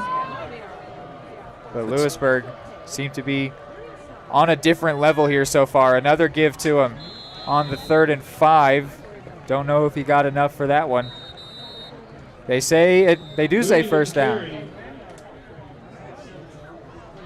Miles Meek in on the stop for the Wildcats. Miles Meek with the tackle for Louisburg. And okay, it was not a first down signal. Excuse me, it was a timeout. Okay. Taken by Louisburg. It was only a 2-yard gain for Moody. I heard that as well. I'm like, that didn't seem to be a first down. So it'll be another, almost the same situation that the Cardinals decided to punt from last time. 4th and 3. pretty deep in their own territory. This time it's the 27. 7 points deeper in all, though. A second time of asking, is it a different answer now that you're down 28? I think so. Doesn't appear to be. Nate Steinlage is out there. But at this point, I would be considering to go for 4th down. Yes. Well, something different if you want to show them, Hayden, is Coach Harding is believing that they will punt this time. Miles Vose deep, which might be some sort of a deterrent in terms of, do you actually want to punt him the ball? Well, if you believed it was if you didn't believe it was a punt at 21 points down. So the senior Steinlage has his hand in the air, looking to the sideline. Maybe some confusion for Eudora. They might not have 11 out there. They will send Riley Nice out. 3, 4, 5, 6, 7, 8, 9, 10. Yes. So they needed that 11th. Actually, I still see 10. Steinlage takes the snap, gets it away. Not a pretty punt. It'll be interesting to see where it goes. It landed in line with the 40, but where they say it actually crossed the out-of-bounds line in the air, is the opposing 43. Not a favorable spot there for the Cards. However, when you punt from so far back, you can't necessarily expect Nate Steinlage to be able to put it, the 20 to 30-yard line. I don't know if I agree with that call all that much. It's of course really hard for the refs to know actually where it went out. Right. It's always a bit of an assumption or a guess. Well, given how far out it landed. Yes, I don't know if my assumption or guess would have been the same as the referees, but only one man's matters. 90 seconds left in this first half. Cardinals would love to make a stop here. Some pressure being applied by Allison, and that'll fall incomplete. Janovec knocked it out of Hubby's hands.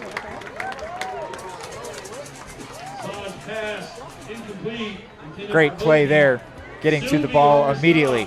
And good to see some hustle out of the Cards defense. That ball hit the ground and they flew over to it. Yes, that was Bryce Mulvihill. There's no like quit. He was diving on a grenade right. just in case. You love to see that there's no quit, right? The effort is 100% there. That is Bryce Mulvihill in a word, is effort. This is true. 2nd and 10 from the Cardinals 44. Saad takes the snap, tosses for Van Eaton. Van Eaton going right, and he will be stopped. A strong tackle in there. Van Eaton with the carry for Louisburg, stopped by the Cardinals, Christian Jarrett. It was Christian Jarrett on the tackle. The corner read where that play was going. Got to the back. Here's 3rd and 2. A quick play for the offense. Thrown and caught. Brought in by Reed McCaskill. So another 3rd down conversion. Newt Schreiner with the tackle. Seems like the Wildcats want to keep it moving here. They're going no huddle, keeping the Cardinals personnel out there. Here is the 1st and 10 from the 23. And this formation's working. I almost like the call to not change it up. Another fake to Van Eaton, this time thrown and caught by Vose. Vose goes out of bounds. That'll stop the clock and give the Cardinals a breather. Those taken out of bounds by Eudora's Colton Bowser. Colton Bowser ushered Vose out. 38 seconds. Clock comes to a stop. They have 1 timeout remaining. The Cardinals have a couple as they are looking to try and add on another score here, which would be a very tough start for the Cards if they're able to do it.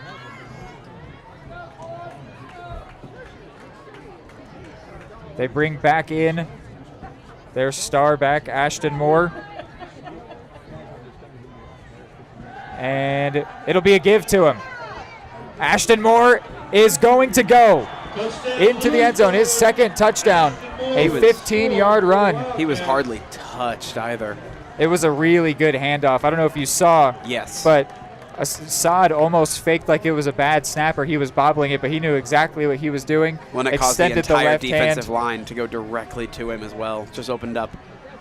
Really good disguise there by Saad. Opened up a gap that a F-150 could have driven through for Ashton Moore to run up the middle.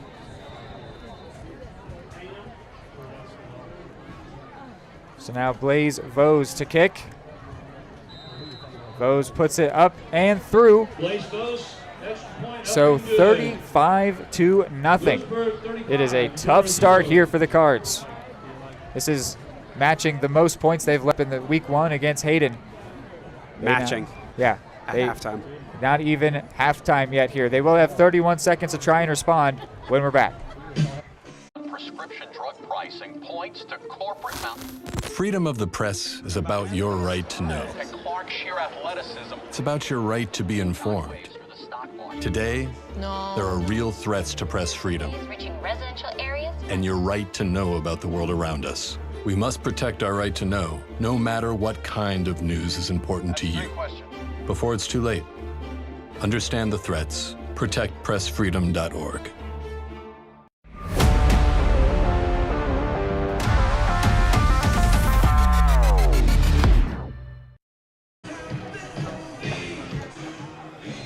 Back here, same players deep for the Cards, same player to kick off. It's Blaze Vose. Just put the PAT through. Thomas and Hubler are deep. It's a lower kick this time that will get to Des Hubler. Actually, it bounces over his head, and now he picks it up at the 5. Rolling to his left, and he will go down right around the 15, tackled by Logan Henry. Hubler returns the kick for Eudora. Just such a tough spot to be as an offense because you're certainly in desperation mode at this point because even though we're only halfway through, that deficit is so big. But you don't want to do anything to make it worse. So from a play calling perspective, it just puts a lot of strain on the Cardinals and puts a lot of freedom on the Wildcats to kind of pin their ears back and go hunting. Yeah, that low kick worked out perfectly for Harding and Vose. Killed 8 seconds off the clock. That was the idea. And oh no, helmet-to-helmet contact there on Watson.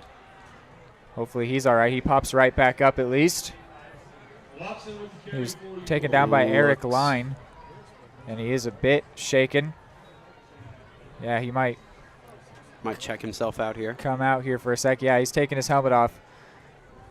Best wishes, of course, with Connor Watson. Hate those helmet-to-helmet plays, and actually, it's just they're going to let the first half run to a close here. So we will go to halftime when we're back. It's our Jeans Heartland Foods halftime show. So keep it here on Eudora Sports Live for the game of the week.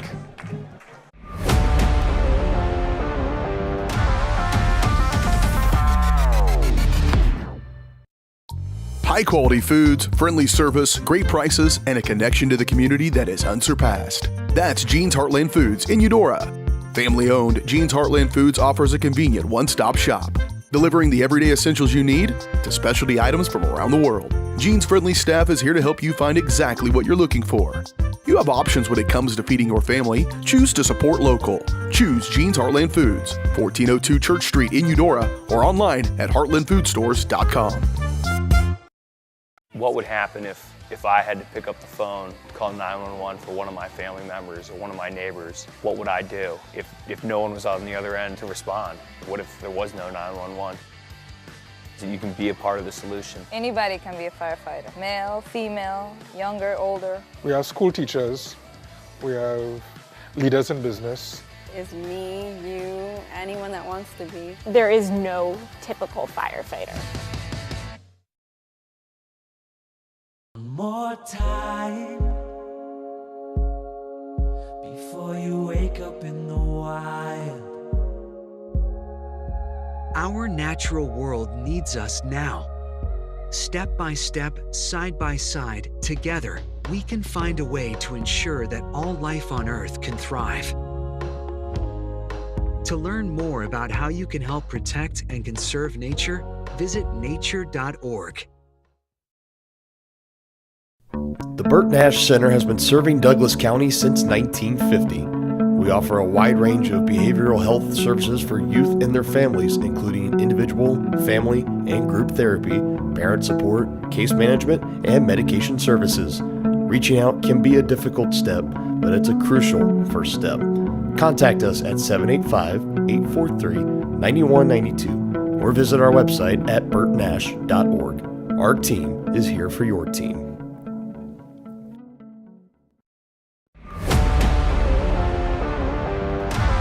At Kansas Insurance, we know one size doesn't fit all. In fact, our whole mindset is based on customized policies for you and your families. We're local, and we do what we do because we care about you. Think of us as brokers for your insurance needs. Working with Kansas Insurance gets you the award-winning service and attention to detail that only an independent agency can provide. All across Kansas, we're here to help you manage and plan for all types of risk. Contact a local agent today. Kansas Insurance. Local, independent, serving you. Just like the Cardinals are striving for success, Kaw Valley State Bank's mission is your success. At Kaw Valley State Bank, they provide the best, most efficient, courteous, and professional banking services possible. And at Kaw Valley, they recognize that the customer and their satisfaction is the most important ingredient to growing their community. With all the services you've come to expect from the hometown partner you deserve, Kaw Valley State Bank, online at kvsb.com, a proud supporter of Eudora Schools. The Burt Nash Center has been serving Douglas County since 1950. We offer a wide range of behavioral health services for youth and their families, including individual, family, and group therapy, parent support, case management, and medication services. Reaching out can be a difficult step, but it's a crucial first step. Contact us at 785-843-9192 or visit our website at burtnash.org. Our team is here for your team. High-quality foods, friendly service, great prices, and a connection to the community that is unsurpassed. That's Jean's Heartland Foods in Eudora. Family-owned, Jean's Heartland Foods offers a convenient one-stop shop, delivering the everyday essentials you need to specialty items from around the world. Jean's friendly staff is here to help you find exactly what you're looking for. You have options when it comes to feeding your family. Choose to support local. Choose Jean's Heartland Foods, 1402 Church Street in Eudora, or online at heartlandfoodstores.com.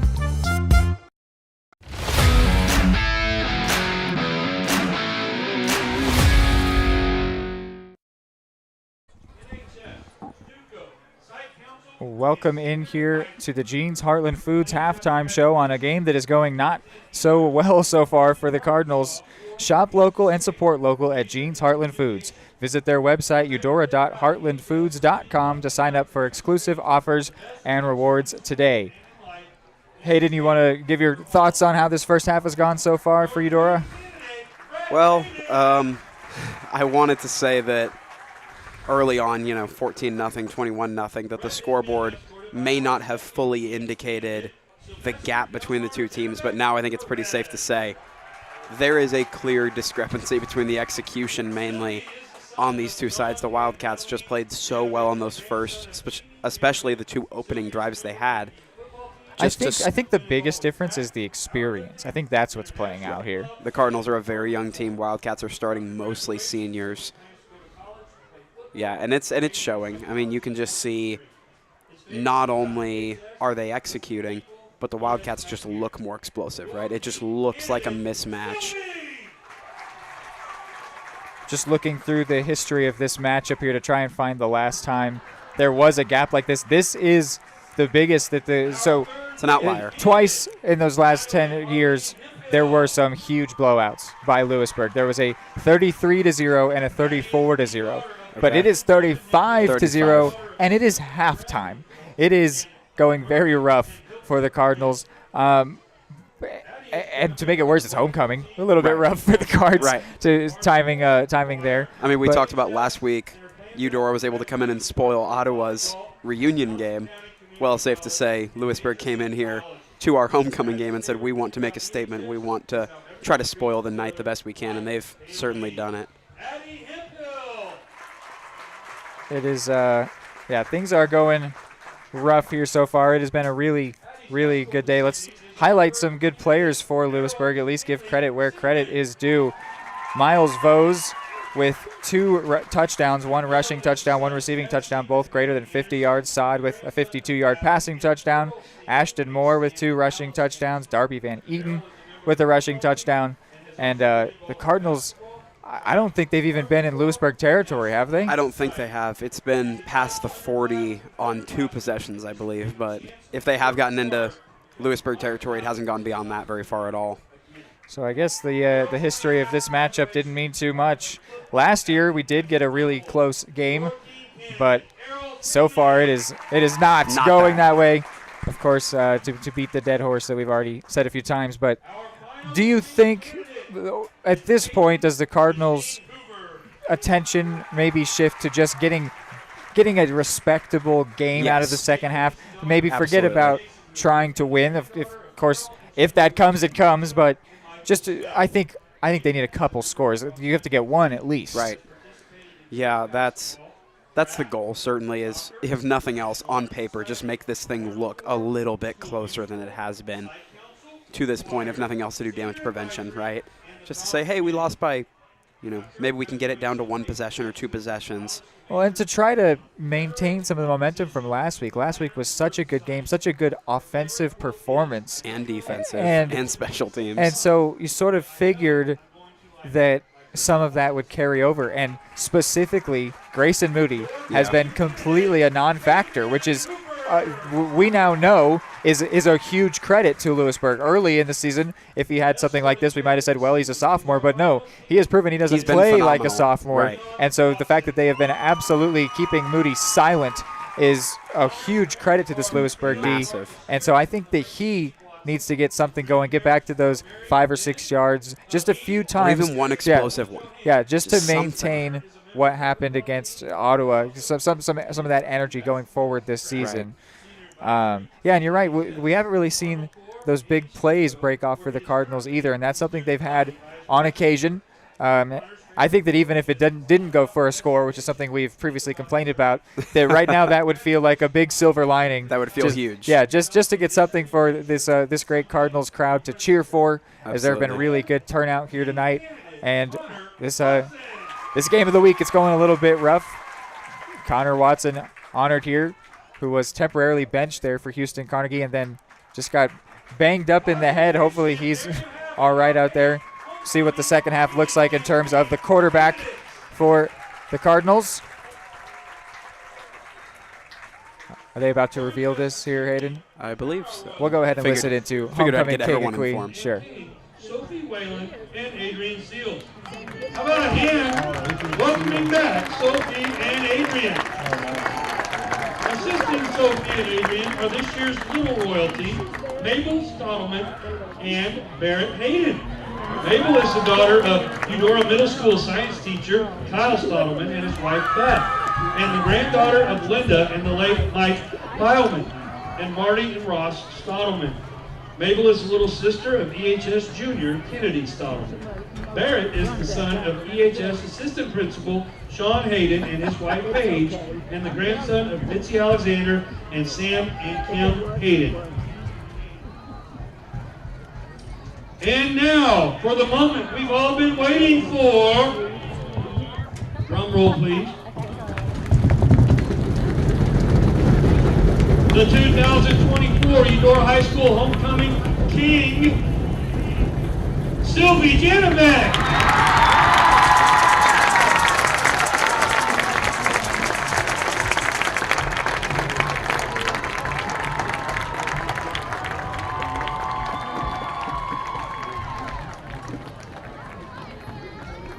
All right, louder drum roll, fans. Come on, let's go.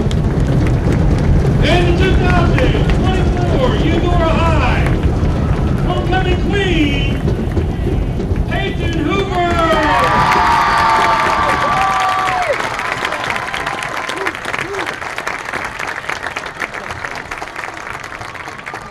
The EHS Student Council would like to be the first to congratulate King Sylvie and Queen Peyton, along with all of our candidates, on their nomination.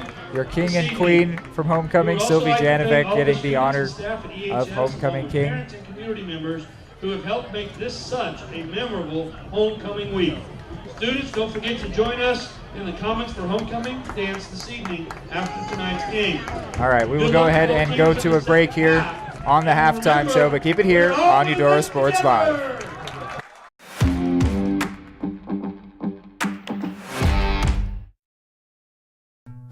Number one, obviously, is safety. We definitely call 811 to find out if there are any buried lines, fiber optic, whether it be telephone or pipeline or anything. Don't take a chance. Don't think you know and say, well, I don't remember anything being put in there. Call 811 and make sure that that's identified, that there isn't something there before you make that crossing. Because in the end, we want everybody going home. Prescription drug pricing points to corporate Freedom of the press is about your right to know. and Clark sheer athleticism. It's about your right to be informed. Today, there are real threats to press freedom Reaching residential areas? and your right to know about the world around us. We must protect our right to know, no matter what kind of news is important to you. Before it's too late, understand the threats. ProtectPressFreedom.org. The MVPs of BBQ. That's Barbed Wire Barbecue in Eudora. Family owned and operated, Barbed Wire Barbecue delivers great food and small town hospitality at a valued price. High quality hickory smoked meats, house seasonings, and time tested recipes put Barbed Wire Barbecue a cut above the rest. Kick off your weekend with their delicious brunch on Saturdays and Sundays and enjoy game day your way with Barbed Wire Game Day Packs. Visit them at 601 East 10th in Eudora or see their full lineup of flavors at barbedwirebarbecue.com. Are you looking for a trusted partner in pet care? Look no further than Eudora Animal Hospital, proudly serving Eudora and the surrounding area since 1975. Eudora Animal Hospital offers a wide range of services, including wellness exams, surgeries, routine vaccinations, and emergency care. I just want to thank everybody in the community for trusting us with the care of their animals, and go Dogs! Schedule an appointment by calling 785-542-3265 or visit eudoravet.com.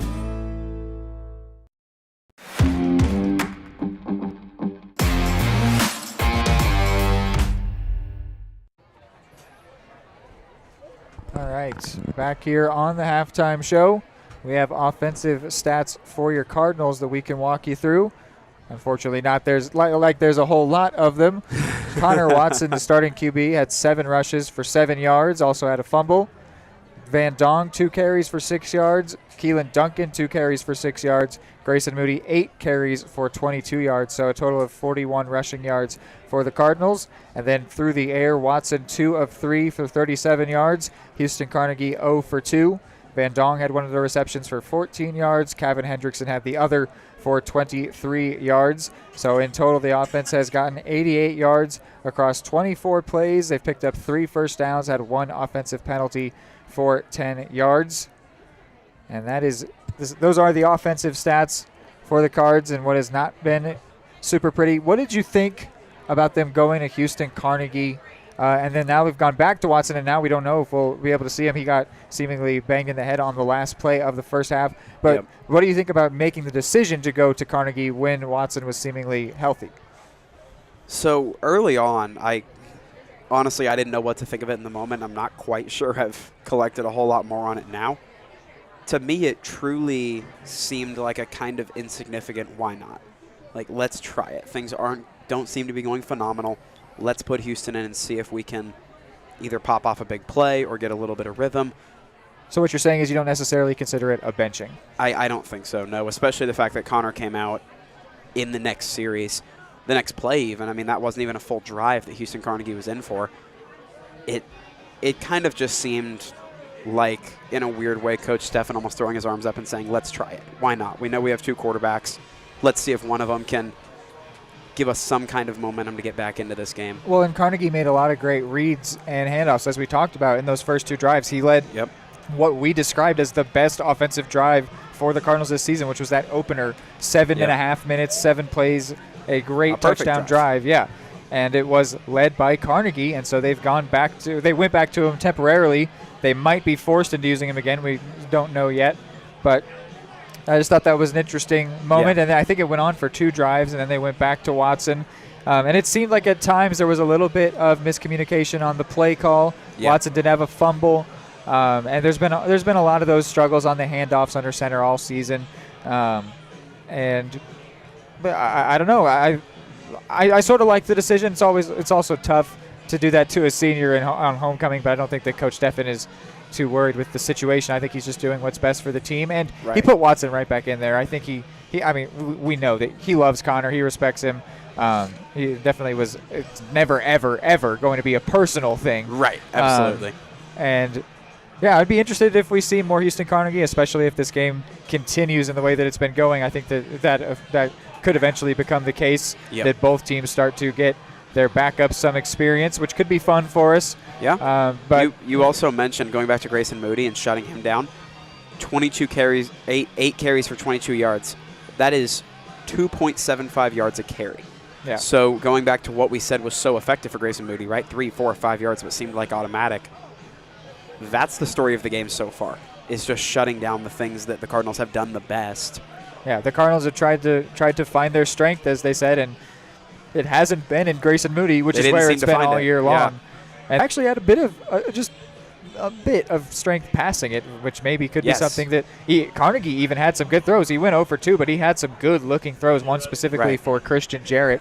So either quarterback that's out there could definitely make some plays happen in the air, and maybe the Cardinals will give that a go here in this game as it's started to get away from them. But, I don't know what we'll see in the second half. It was a very surprising first half. I really did not expect it to get that far out of hand. As you said, when it was early, it felt like this isn't a fair reflection of the game. Right. And then it just kept on going. You're like, all right, I guess maybe it is. I guess I believe you.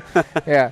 So we'll take another break here on the halftime show. The scoreboard shows a couple minutes, but as we know, it might actually be 5 minutes before we get the second half kick.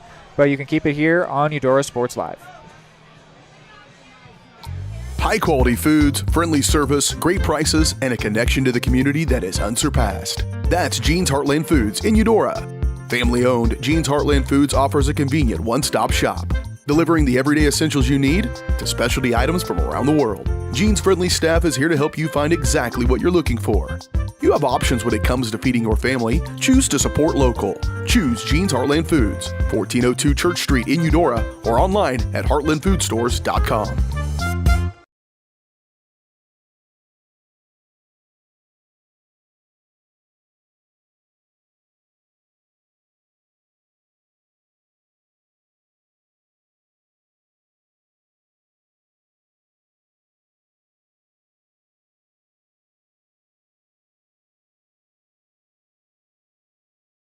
Just like the Cardinals are striving for success, Kaw Valley State Bank's mission is your success. At Kaw Valley State Bank, they provide the best, most efficient, courteous, and professional banking services possible. And at Kaw Valley, they recognize that the customer and their satisfaction is the most important ingredient to growing their community. With all the services you've come to expect from the hometown partner you deserve, Kaw Valley State Bank, online at kvsb.com, a proud supporter of Eudora Schools.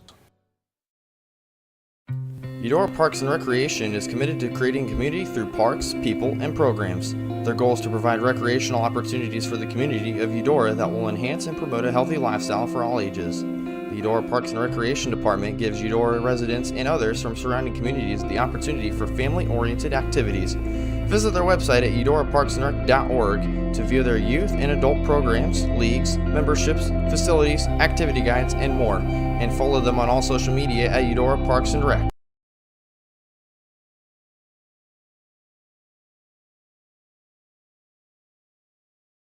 Just to let you know, they have indeed thrown 3 more minutes up on the clock, so we will be back in 3 minutes with the second half kick. At Kansas Insurance, we know one size doesn't fit all. In fact, our whole mindset is based on customized policies for you and your families. We're local, and we do what we do because we care about you. Think of us as brokers for your insurance needs. Working with Kansas Insurance gets you the award-winning service and attention to detail that only an independent agency can provide. All across Kansas, we're here to help you manage and plan for all types of risk. Contact a local agent today. Kansas Insurance. Local, independent, serving you. Just like the Cardinals are striving for success, Kaw Valley State Bank's mission is your success. At Kaw Valley State Bank, they provide the best, most efficient, courteous, and professional banking services possible. And at Kaw Valley, they recognize that the customer and their satisfaction is the most important ingredient to growing their community. With all the services you've come to expect from the hometown partner you deserve, Kaw Valley State Bank, online at kvsb.com, a proud supporter of Eudora Schools. The Burt Nash Center has been serving Douglas County since 1950. We offer a wide range of behavioral health services for youth and their families, including individual, family, and group therapy, parent support, case management, and medication services. Reaching out can be a difficult step, but it's a crucial first step. Contact us at 785-843-9192 or visit our website at burtonnash.org. Our team is here for your team. High-quality foods, friendly service, great prices, and a connection to the community that is unsurpassed. That's Jean's Heartland Foods in Eudora. Family-owned, Jean's Heartland Foods offers a convenient one-stop shop, delivering the everyday essentials you need to specialty items from around the world. Jean's friendly staff is here to help you find exactly what you're looking for. You have options when it comes to feeding your family. Choose to support local. Choose Jean's Heartland Foods, 1402 Church Street in Eudora, or online at heartlandfoodstores.com. Hey, I'm Mike Rope, here today to encourage you to connect with 811 before you dig. And I'm Micro, and I'm here because I love to dig in the dirt. It's true. He's also here because he's very small and not that bright.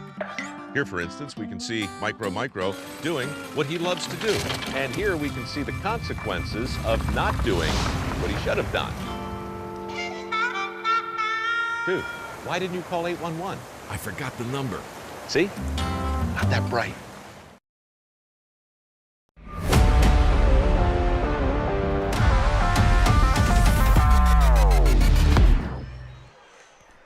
All right, coming out of the halftime break here, Cardinals preparing to begin with the ball. We've had a lot of these kickoffs so far. Haven't really seen much come from them yet. As Hubler and Cy Thomas would love to make something happen. I was about to make a comment that it feels like we've had a lot of these tonight, and then I think about it. We truly have had a lot of them tonight. Yes, the Cardinals kicked off to start the game, and that was the only time that they have kicked off since, or kicked off yet. I believe it was Grayson Moody, wasn't it? Yes. Blaze Vose once again puts this one high and deep. Cy Thomas going to field it at the 5, goes out to the 15, cuts back, and wrapped up right at the 20. Same spot the Cardinals have started, whether or not it was a touchback or it was returned. Ricky Giles makes that tackle, the junior.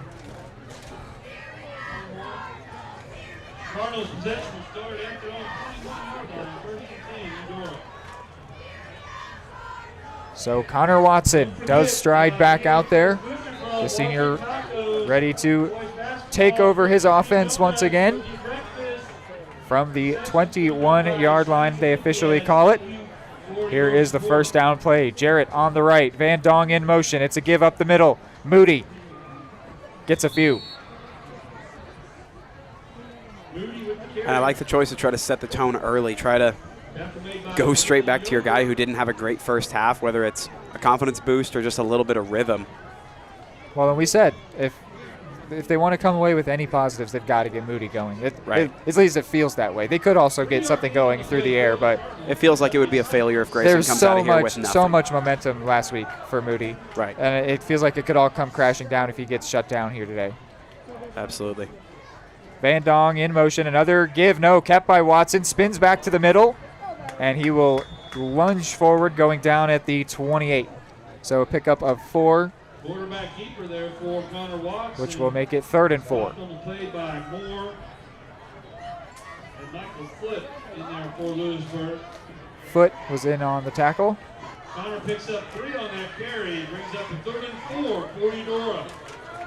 So 3rd and 4 at their own 27. Cardinals have thrown on a few of these crucial 3rd downs. Might they think the same here? Van Dong in motion. It's a read option given to Van Dong, and it's going to be close. He goes out of bounds, so they signal to stop the clock. Was number 4 able to get the 4? He was.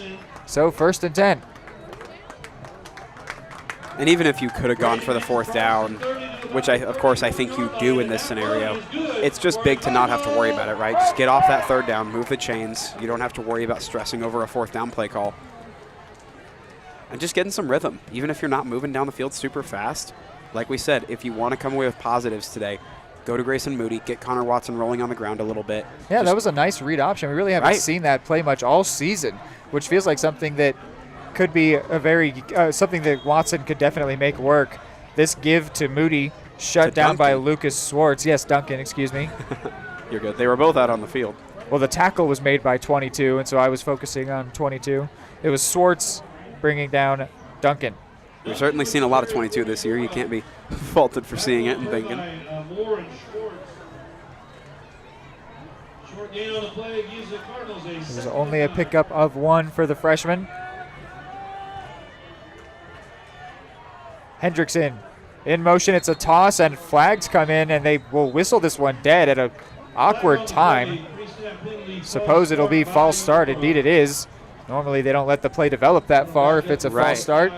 But it'll back up 2nd and 14. That old false start bug bites the Cardinals for the first time today. And that was a fair bit later than you usually see a false start call. I mean, Grayson Moody already had the ball in his hands on the toss. This referee crew haven't been bad, but they have been a little slow all day. I like that. Not bad. They're not incorrect calls. Yeah. But we've been waiting a couple of times. 2nd and 14 now, clock running. Kept by Watson. He's going to run. Watson with some space on the left side. And Watson into Wildcat territory. Big play there. No one was able to catch up to him. This Eudora stand side just woke up over here. One of the first real signs of explosiveness, or dare I say life, that we've seen out of the Cards offense since the very early moments of the first quarter. Yeah, and you know, since I think about week 2, despite us knowing how much speed Watson has, we really haven't seen him got to utilize it very much. I think that's just because defenses know what they're up against when number 1 is under center. Well, and most of his runs have just been between the tackles. I mean, he doesn't get out to the edge very often like that. He had a 28-yard pickup there. Now looking to throw. Does throw. Van Dong brings it in. I smell something brewing. It's a good drive. That's what's happening. Well, it helps that the crowd is cheering now. I mean, we're feeling some energy in here, aside from, you know, how it might have felt in the first half where a big play happens and you can kind of feel the crowd is like, yeah, it's a big play. Not that big of a deal. 2nd reception for Van Dong. Puts him up to 26 yards today. Cards are moving now to the 33. We said we didn't think they had been in Louisburg territory. Now they're well in. Yes, closing in on the red zone. Watson gives to Moody. Moody getting a nice gain. There's characteristic. There's a Moody run that looks like a Moody run. And now this Cards offense, not only does the confidence look to be up, but they're moving with a little bit of fluidity. Might be a strange word for it, but they seem loose. They seem energetic out there on the field as opposed to. I think that's a very nice word for it. The demeanor is much lighter than it was near the end of that first half. And it was a 7-yard pickup. Seems to generally be the magic number for Moody. Right. Here's the 2nd and 3. Watson looking to throw again. This time looking towards Jarrett. Jarrett with his eyes on the ball. Is that going to be pass interference? No. Definitely could have been, as the defender did not have his eyes on the ball in the same way that Jarrett did. I certainly expected it. But the referee was standing right there. We'll opt to believe the guy whose job it is to make the call and was standing in a way better position. So it'll become 3rd and 3. As easy as it can be for us to try to make the calls, we'll pump the brakes on that. We will refrain. They are standing right on the field. Right. So it does stop the clock, and still a very convertible down here, 3rd and 3. Given to Moody. No. Where is the ball? I thought Grayson had it. It was actually given to Preston White. Looks to emerge with a first. Oh my goodness, I don't think that could be a whole lot closer. It's going to be, it shows 1 yard. I think that is less than a yard. That's 4th and inches. And of course the offense will stay out there. Connor Watson giving the play call to the huddle. 3rd correction. It was Van Dong. It was an option play. It was pitched out to Van Dong. It was really well disguised by Connor Watson. I went back and watched the replay on the stream. And here's the 4th and 1. Moody's got it. 4th down conversion for the Cards. And a couple of Cards over here on the sideline. Some in uniform, some out. Notably, Errol Seaman was very happy with that 4th and 1, with his fellow running back Grayson Moody picking that one up. Brody Wanger was involved on that play for the offense, just stepped out. So 1st and 10 from the 22, right on the edge of the red zone. Preston White wide on the left. Moody is the main back. It'll be given to Moody. He cuts right. Goes down at the 20, so give him 2. Moody with the carry, Moore with the stop. And if you were on the Wildcats defense, do you think you'd be caught off guard by this drive, or would you have expected this coming out of half? I don't know. They could also be, that was a 25-minute halftime where they were sitting down with a 35-point lead. Right. They might not be coming out with the motivation to execute to the highest degree, while the Cardinals probably do. I'm sure Coach Steffen drilled it home that what he wants from his team here. Another give to Moody, working towards that first down marker. He'll get close. Looks like they've got him at the 15, which would make it 3rd and 3. I would almost say a 3rd and a long 2.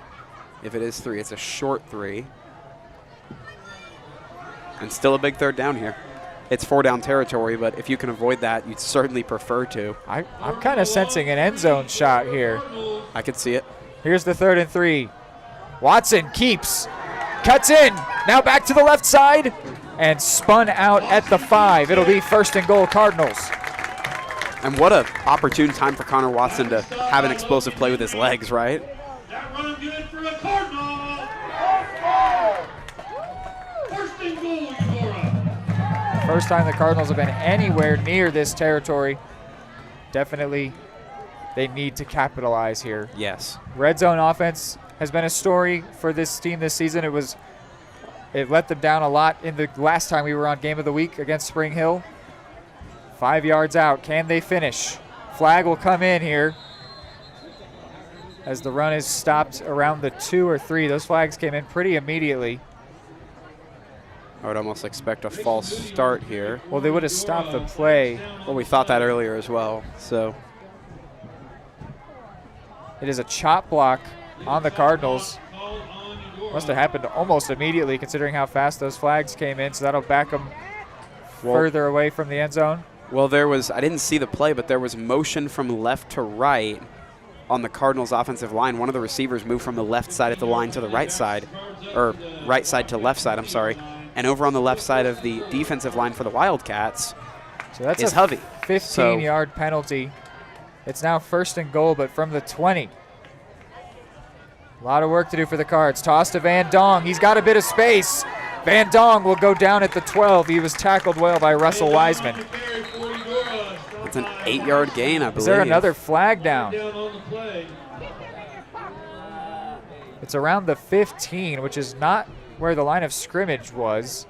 So potentially more likely to be on the defense than the offense. But whenever you have plays that go to the wide part of the field, there's potential for holding or illegal block in the back, especially. Coach Steffen very frustrated on the sideline. We'll await the call here.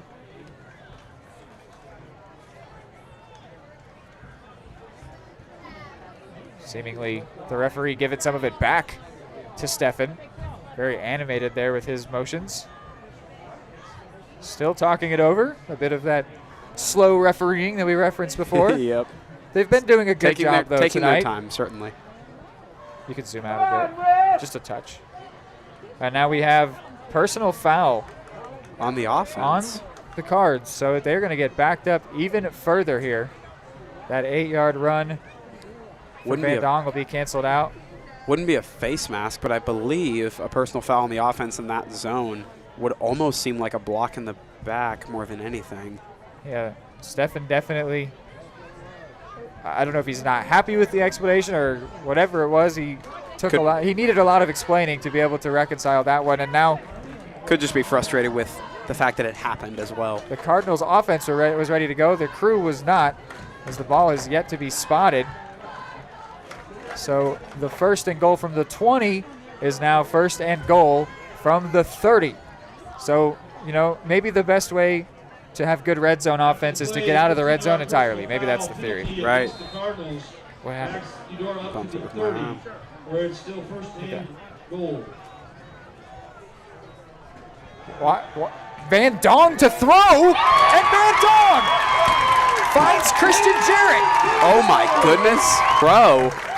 And the light show here in Cardinal Arena, roughly a 30 air yard pass.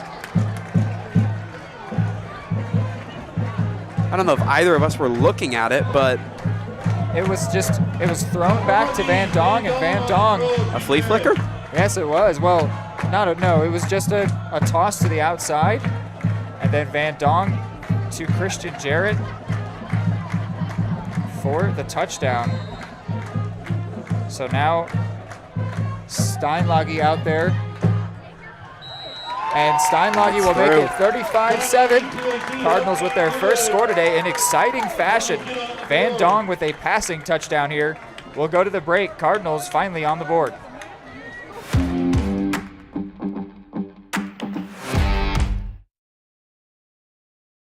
At Kansas Insurance, we know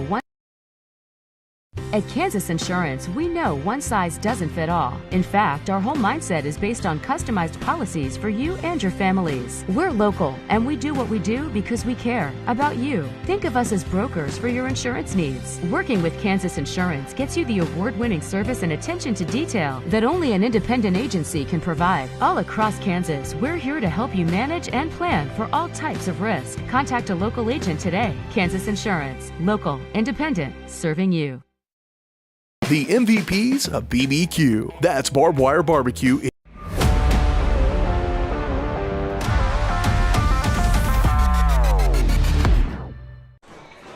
So the Cardinals finally getting to kick off here for the first time since this game began, as it is 35-7, which is the final score of the Cardinals' opening game this season when they lost to the Hayden Wildcats. Here they are again playing the Wildcats, trailing by the same score, but they finally have scored here today.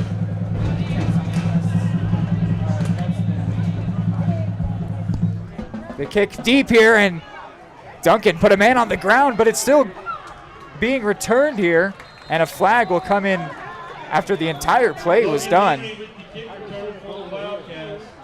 Logan Henry was the return man. Mulvihill and Wanger made the tackle. This flag came in after the entire play was done. For some reason, I'm sensing it could potentially be on Keelan Duncan, who blew a man up, but I thought it was clean. Well, it's usually on the receiving team when you see flags on kickoffs, but I did see what you're referring to with Keelan Duncan. It looked clean to me, but just considering what the referee would have seen, holding against Louisburg. Holding against the Wildcats. So it'll back them up a little bit. That return that had gotten out to the 30, well, let's see where it ends up getting spotted. It'll depend on when the holding occurred, because they will be put 10 yards back from where the ball was when the holding penalty was committed. So they will start at the 19.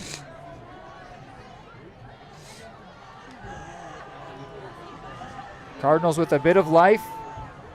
Something big on defense could go a long way for adding on. Now it's respotted to the 20. Perhaps a turnover. Not the Cardinals' specialty, but could mean a whole lot right now. Throw to Hovey. Hovey against Hubler. Hubler with a strong first contact, and then 4 Cardinals teammates come in to help him out. Bowser, Nice, and Van Holten all in on the tackle, of course, along with Des Hubler. Hovey is not a small target to bring down whatsoever, so impressive nonetheless for the Cards defense to Hubler just put up a nice roadblock. Right, to stop that momentum relatively soon at contact. Hovey, of course, one of those players who you've got to imagine could just break a tackle and then another tackle and then another tackle. Just so tough to bring down with that frame. I'm sure Coach Steffen proud with how his freshman was able to get low. A low snap, tossed here to Moore. Moore's got the first, and it's actually Van Eaton, and he won't get much more than the first. How about that two-headed monster for Louisburg at running back with 2 seniors, both running the ball very, very well today.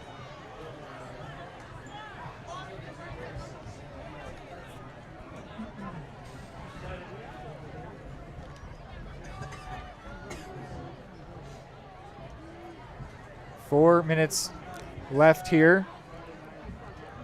Hovey motions Give here. It was Van Holten, brought down well by Janovec. And once again, we talk about just fundamentally sound tackling. Sylvie Janovec, a heck of a job right there. Bring him down quick, bring him down clean. And he's the homecoming king. And he's the homecoming king. And he was honored at a Chiefs game. Guys got it all. I was say, what a football season so far for Sylvie Janovec.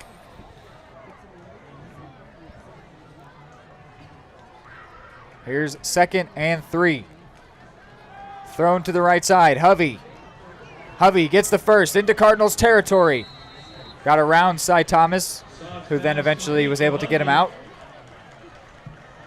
And I'm noticing the Wildcats are doing a very, very good job when it comes to setting up, I don't want to call it the short game, but yes, the short game. Things like those screens or those little flare-outs to the flats to either side.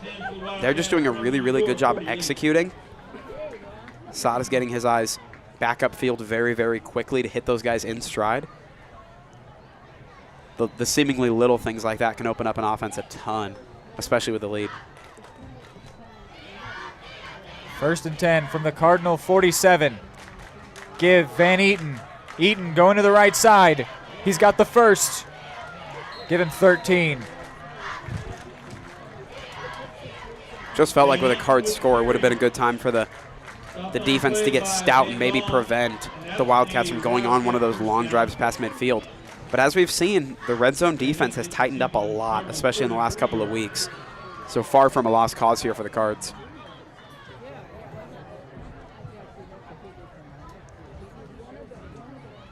They already got one of the things we wanted, which was to score. The other was to get Moody more involved, which he did have some involvement on that drive. Here's a give to Van Eaton once again, and he'll get 4.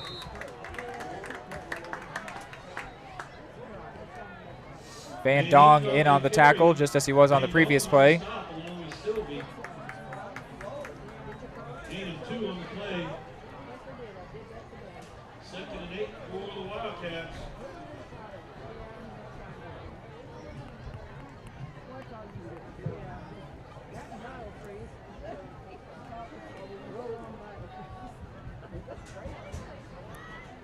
Three wide for Louisburg. The nearest receiver is Ricky Giles, the junior. Give here. It's Van Eaton once again, and he puts his head down. Van Dong has made 3 straight tackles. That'll force 3rd down. I almost thought Van Eaton lost the ball right there as he started stumbling. Got perked up for a minute there. But alas, still having a 3rd down. It's a lot better than allowing a 1st. Though these have been a serious strength for Louisburg, yes. But it's never it's good when the defense is forcing 3rd downs. Right. That's something they could take away from this if they can overturn the results of some of these 3rd downs here. Right. Then it would be a great defensive performance. Here's a give to Van Eaton. Head down run, and he's got the first. Stopped by Connor Moore. And that you hear 3rd downs referred to a lot of times as money downs, the ones, those gotta have it type plays, if you will. And it's one thing to be able to force 3rd downs so consistently on defense, which is something that a defensive coordinator, a defensive coach like Coach Steffen strives for. It's just so tough when that offense is going out there consistently hitting those 3rd downs, whether it's 3rd and short, 3rd and long. About to hit the end of the 3rd quarter on the 22-yard line, this 1st and 10 play. Fake thrown here. And Cy Thomas, does he bring it in? It's picked. That's an interception. Talk about a momentum swing.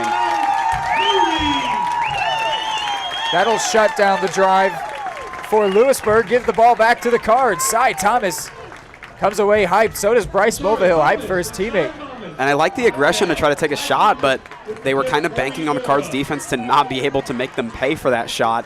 And Cy Thomas certainly made them pay for it. One-on-one coverage, goes up, wins his matchup, and wins the ball. They were trying to feed Joshua Holtzen, another senior, one of the many seniors for Louisburg.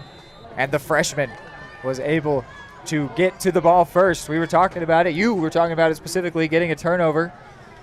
Cardinals make it happen. Things going right here in the 2nd half. That's all you can ask for after the way that 1st half went. And now we talk about capitalizing. Low snap.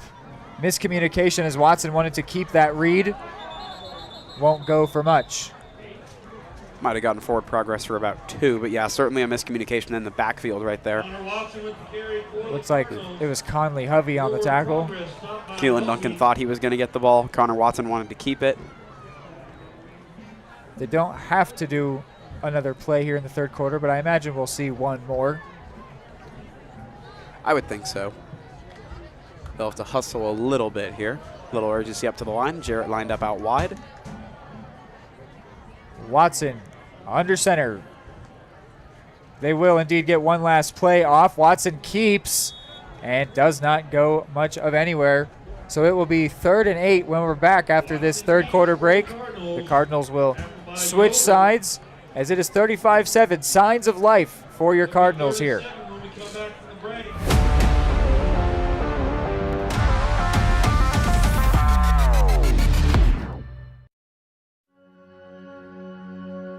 All across the country, people are coming together to speed up what we can learn about health. The All of Us Research Program is calling on 1 million people to join us as we try to change the future of health. For your family, for future generations, for all of us. Visit joinallofus.org and find out how you can become 1 in a million.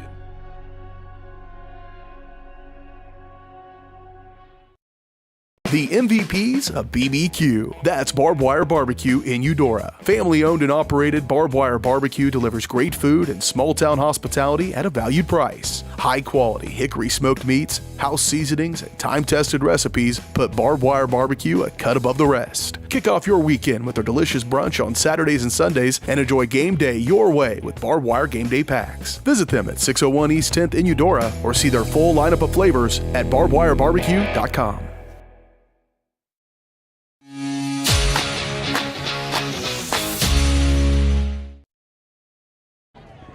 All right, fourth quarter time here in Eudora District Stadium in a game that has been very one-sided.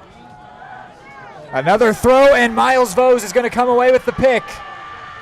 Miles Vose, could he go back all the way? Breaks a tackle, still on his feet. To the edge, and he's in. Miles Vose with his 3rd touchdown today. He's got a receiving touchdown, a rushing touchdown, and a pick 6. And now there's an injured player for the Cardinals as well. Bad to worse after a bit of momentum there. From good to bad to worse. Maybe just a cramp there for the Cards. Could be. Looks like it.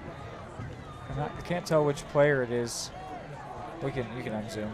Coach Stefan heading on over along with some of the medical staff. So if they make this PAT, that'll put it back up to a 35-point lead, which would be a running clock. The Cardinals had avoided that fate by scoring the touchdown. But it's 45 after 3, 35 after 4. So it could potentially be merciful if the PAT were to be made. And both teams are going to head to their sidelines. We'll go ahead and take a short break here with the injury timeout. Just like the Cardinals are striving for success, Kaw Valley State Bank's mission is your success. At Kaw Valley State Bank, they provide the best, most efficient, courteous, and professional banking services possible. And at Kaw Valley, they recognize that the customer and their satisfaction is the most important ingredient to growing their community. With all the services you've come to expect from the hometown partner you deserve, Kaw Valley State Bank, online at kvsb.com, a proud supporter of Eudora Schools.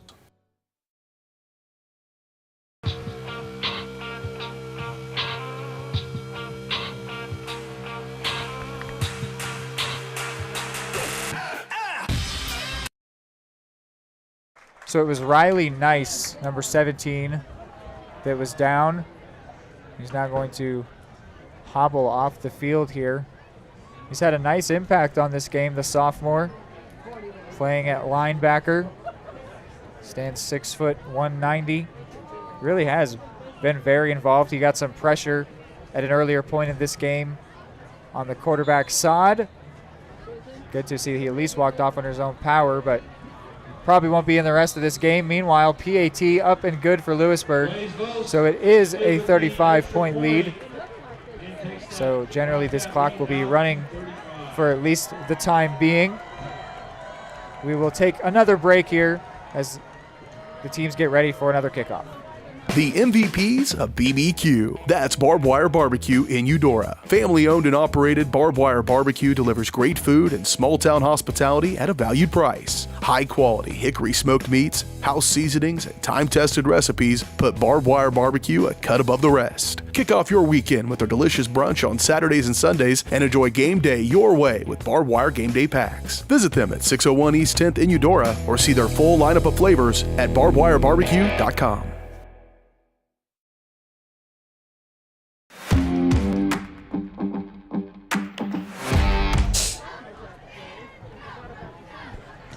So Blaise Vos got to be pretty familiar with this at this point in this game. Kicking off once again. You know who's only deep. Gotten it's to do it, what, 6 times? 7 Cy times? Thomas, Des Hubler. Yes, this would be his 7th or 8th kickoff now. All of them have been very good for the Wildcats, and this one will also go into the category of very good, as 20 catches it for a touchback, so it'll come out to the 20.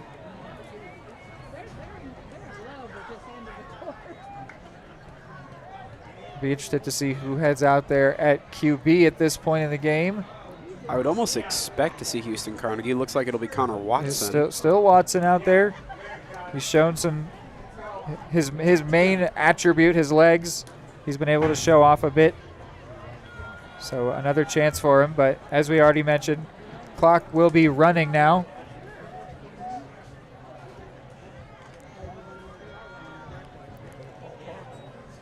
Cardinals would love to have another decent drive, though.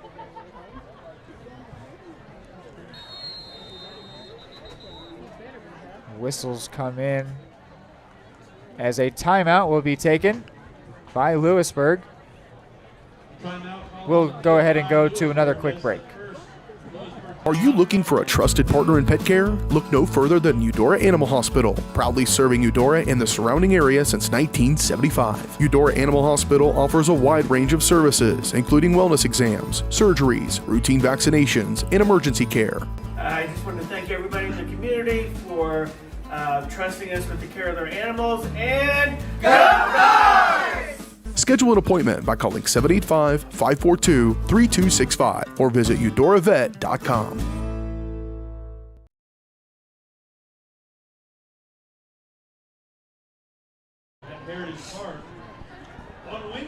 Back from the timeout, Cardinals offense out there. Wildcats still talking it over in the huddle with their coach. Cardinals went for the big passing play last drive and it ended up getting intercepted. Don't know if that'll discourage them from doing the same thing here or not. I mean, I think we're past the point of being too conservative, right? But you also don't want to damage your quarterback's confidence, force him into throwing a few picks. This is an option play. Van Dong still going. Gets 15 there. We go upfield to the 30. In the break, Hayden, you and I were talking about when we have to pick a Barbed Wire Barbecue Smoking Player of the Game. And Van Dong's name came up with a passing touchdown. That's pretty unique. And he's been all over the place on defense. He's been all over defensively. He's been in a lot of good plays for the offense as well. Cy Thomas was another name that we thought of. Of course, the freshman winning that 50-50 ball earlier for the interception. Janovec was another. Watson will look for Jarrett. Jarrett gets back to the ball and off of his hand. He was on the inside of Gage Feldkamp, but sort of overran it a little bit there. Almost looked like he got underneath that ball a little too quick, had to slow up for it. Now he will step out. Presumably Preston White will take his spot. As he will end up out wide to the left. We just crossed the 10-minute mark. Van Dong in motion. It's a give. Up the gut. Goes Moody. 4-5.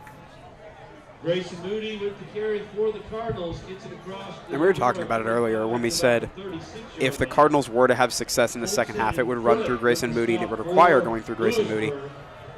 Even if they're not scoring a lot of points, I do love that he's still getting carries, still getting involved. Here is the third down play, and it's Moody once again, and he is brought down again. It was William Norton.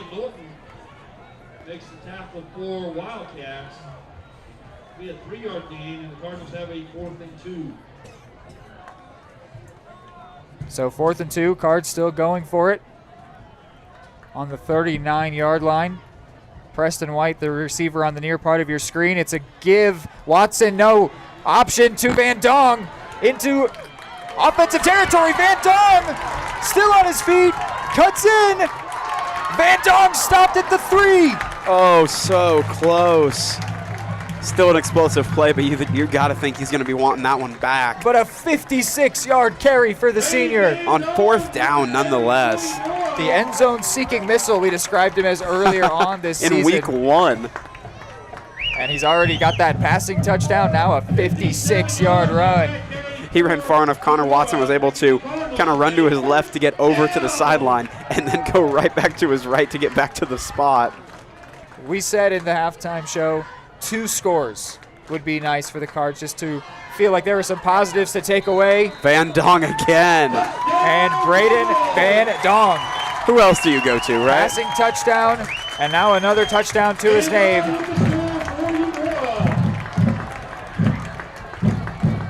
Puts the Cardinals up to 13.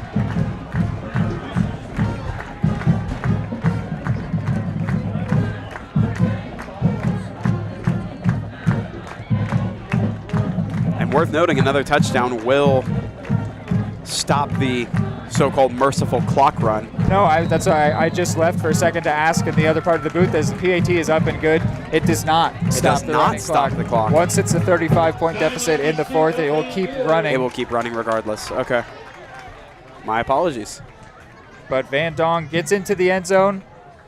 First time that he was the one to actually touch the painted grass, but he had the passing touchdown earlier. Yep. So he had a really good day, and I think he just made our Barbed Wire Barbecue, who's spoken player of the game decision, a lot easier. Yep. Thank you, Braden. Appreciate that. Thank you, Braden. Yeah, his name was brought up initially, certainly, but he may have just driven that point home even farther. He said, you know what else I can do? I can throw one, I can run for one, I can be all over the place on defense. I can make you guys' life a little easier. It's nice to see that option play. That's something we thought we could see more of with Watson, and it really hasn't come up much yet. It's been great. It's been nice this second half. Maybe would have liked to see more of it in the first half. Right. But maybe they hadn't found that strength just yet. When it's fooled me numerous times around the camera, it's fooled you a couple of times as well.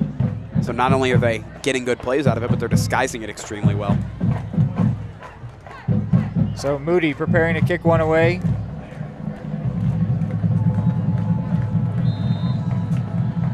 Moody keeps it up for Eudora.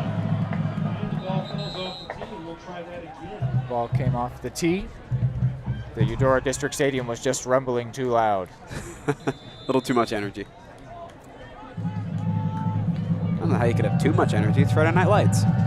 No such thing as too much energy. Couple different returners back deep, one of them being Maddox Day, and it falls off the tee again.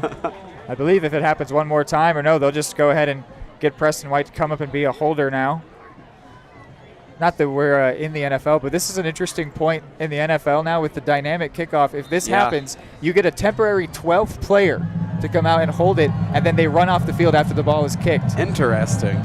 But in this occasion, the third time's the charm. Moody is able to kick it away, and it's going to go out of bounds. That'll be a penalty flag on the Cards. So that will put them at the 35-yard line. That's a 15-yard penalty from the spot the ball was kicked off from, kicking it out of bounds. So it was kicked from the 40. They'll start at the 35. And still worth noting, that one bounced out of bounds. Grayson Moody's been very good on the kickoffs consistently. I mean, he's driving them pretty far, but of course, so hard to control the bounce in bounds once it lands. Under 5 to go. So we approach the end of this one. the business end of this one would be the way to say it. Yeah, the official end. Felt like it was probably over a long while ago as Saad takes off.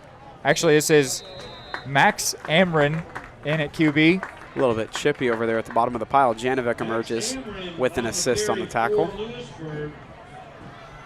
So they have sat their quarterback, Saad. Von Holten was in on the tackle.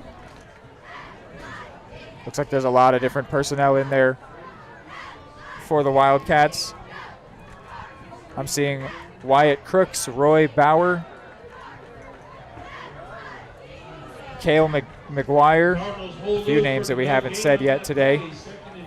McGuire is the receiver on the near part here, matched up with Des Hubler. And it's a give up the middle and brought down after getting maybe 2 was the runner. Gonna bring up 3rd and long.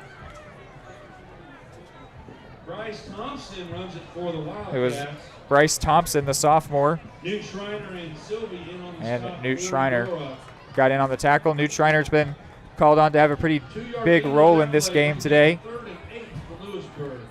He's delivered on it for the most part. Yeah, adds another tackle to his performance. 3rd and 8 it'll be here. Maybe one of those types of positions where not hearing your name all the time is actually a good thing. Pretty tight formation here. The receiver on the far side is Maddox Day, and it's going to be a give here, and a big tackle by Jarrett on Lucas Swartz.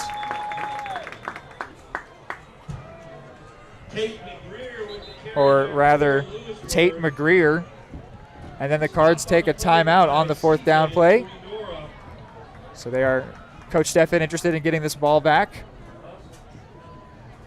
If nothing else, just to have another drive, right? Maybe practice a 2-minute drill. Some of those situations where if you're put in that spot and you're down by a deficit that we would consider not one where you're trying to desperately claw back into it, just a good opportunity to get some practice reps. Starters or backups, just a good shot to get out there and try some things in a game situation in front of the crowd under the lights. Just familiarize this young team with the feeling of playing in front of a crowd that much more. Houston Carnegie not among that offensive huddle. Excuse me, that's a defensive huddle. That would be why. That would make sense. Des Hubler still in, Braden Van Dong still out there. I'm seeing Bryce Mulvihill out on the field, and Riley Nice is back in, which is good news as he hobbled off earlier.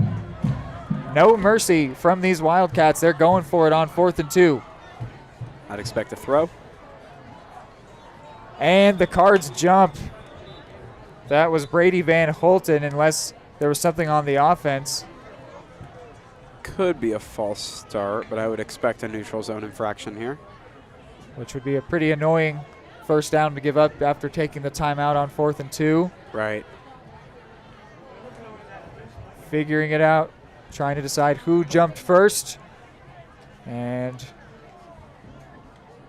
it was indeed Van Holten that was the one to jump. Encroachment on the D, number 51. So from 4th and 2 to 1st and 10. Louisburg a first down at the Cardinal 48-yard line. Just a frustrating penalty in that situation. Yeah, I was just going to say, you would say it's a costly mistake. At this point in the game, it's not necessarily. It does cost what could have been a chance for some nice offensive reps, but not costing points, not costing. That's the type of thing that even at the moment like this, you want to have down, because in moments where it really matters, you cannot have that happen. No. I mean, that would lock the game up in a much tighter game. Bryce Thompson in motion. And the run up the middle is stopped by Janovic, Mulvihill, and Marks. Looks like a keeper. Yeah, it was kept by Amron. Tackle on the play by Braden Marks. So 2nd and 9. 2nd and 9 for the Wildcats.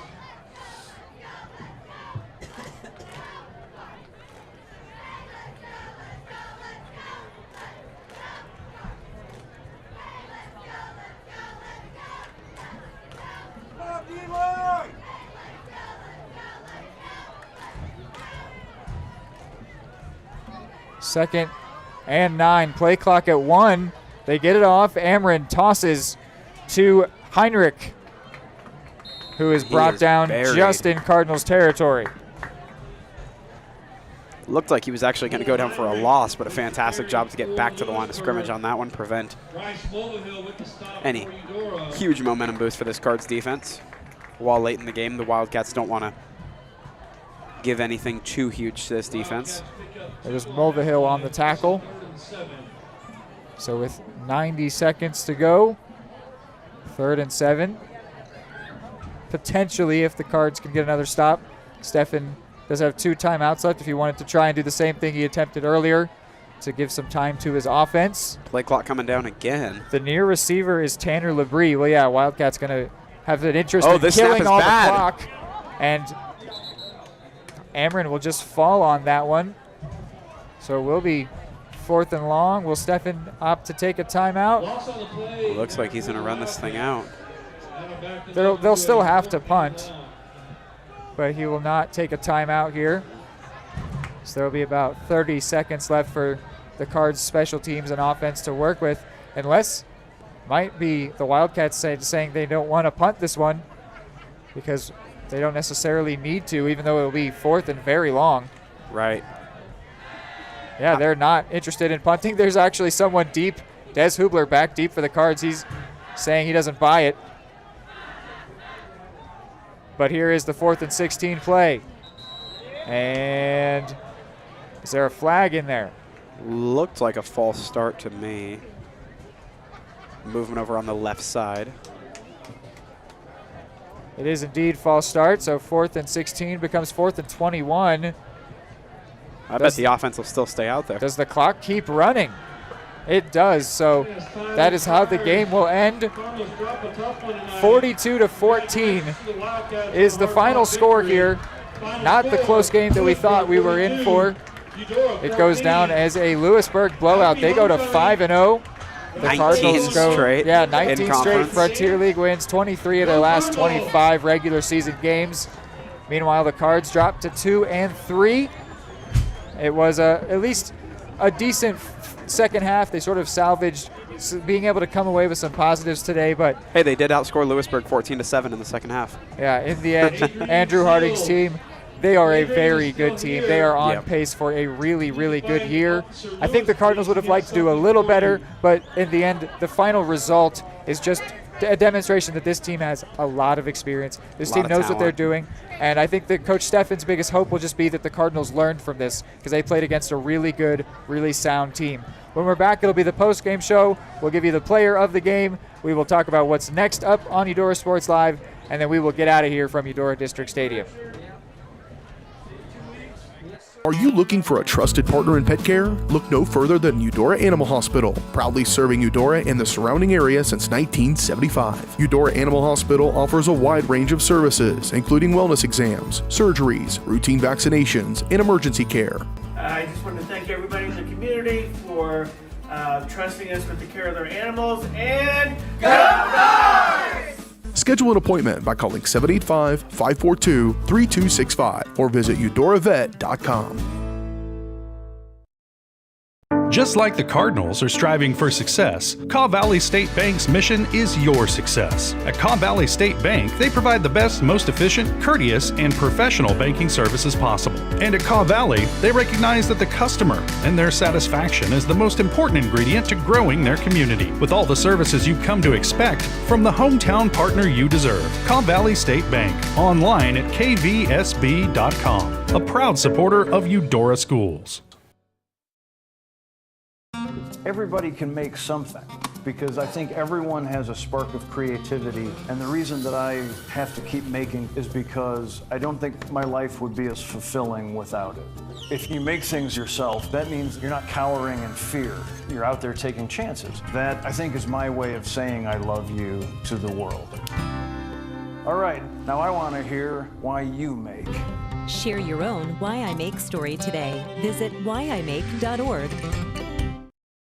At Kansas Insurance, we know one size doesn't fit all. In fact, our whole mindset is based on customized policies for you and your families. We're local, and we do what we do because we care about you. Think of us as brokers for your insurance needs. Working with Kansas Insurance gets you the award-winning service and attention to detail that only an independent agency can provide. All across Kansas, we're here to help you manage and plan for all types of risk. Contact a local agent today. Kansas Insurance. Local, independent, serving you.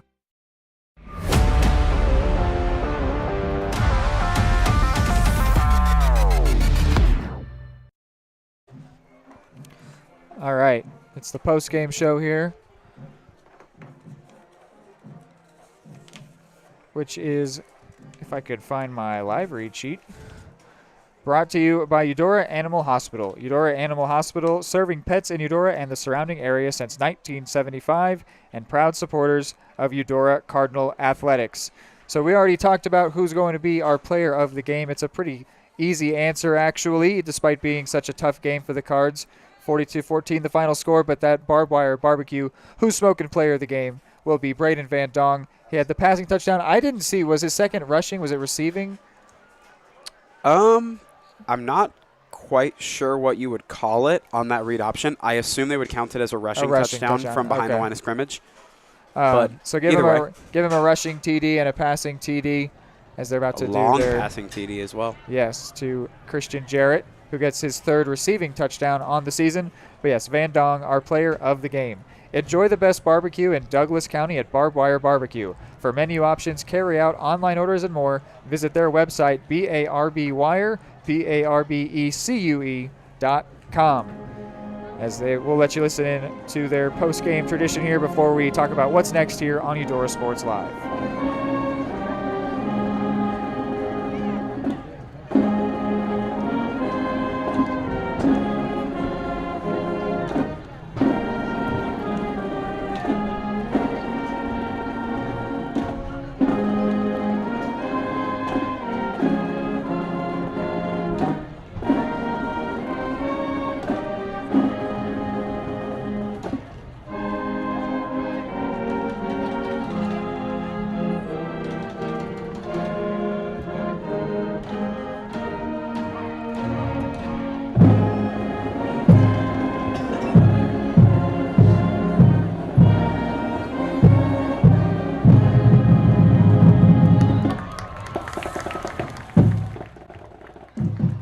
So today, the Wildcats made it 11 consecutive wins over the Cards. 12 years now since last time that the Cards were able to get the better of them, and this time it was not even particularly close. But I think that this Cardinals team, with gaining experience like this, the young players in the next 2 years will have a really good chance to get a run at the Wildcats, especially when they graduate all the seniors that they have.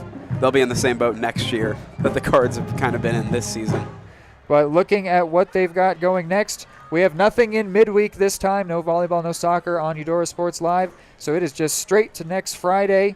That'll be October 11th in Independence, Kansas. Boy, that'll be a fun drive for you and me. Oh, yeah. As we head more than 2 hours away to see the Cardinals take on an opponent. They began this week 0-4. Don't know what the result of their game against Chanute was just yet. Check on it. I was trying to see it. I didn't see anything, but they are, at least coming into this week, we're winless. Cards will be taking them on in Independence, Kansas, hoping to get a win on the road, as they will be flying away once again from the Cardinals' nest here. So, yeah, we've gotten our player of the game. We've sort of done our recap. Hayden, is there anything you want to add before we sign off here on a surprisingly tough night for the Cards? I think it was just that. It was what just are how about what are some positive takeaways, too, that you might see? Yeah, we're not just going to knock on it. Obviously, it was a tough night.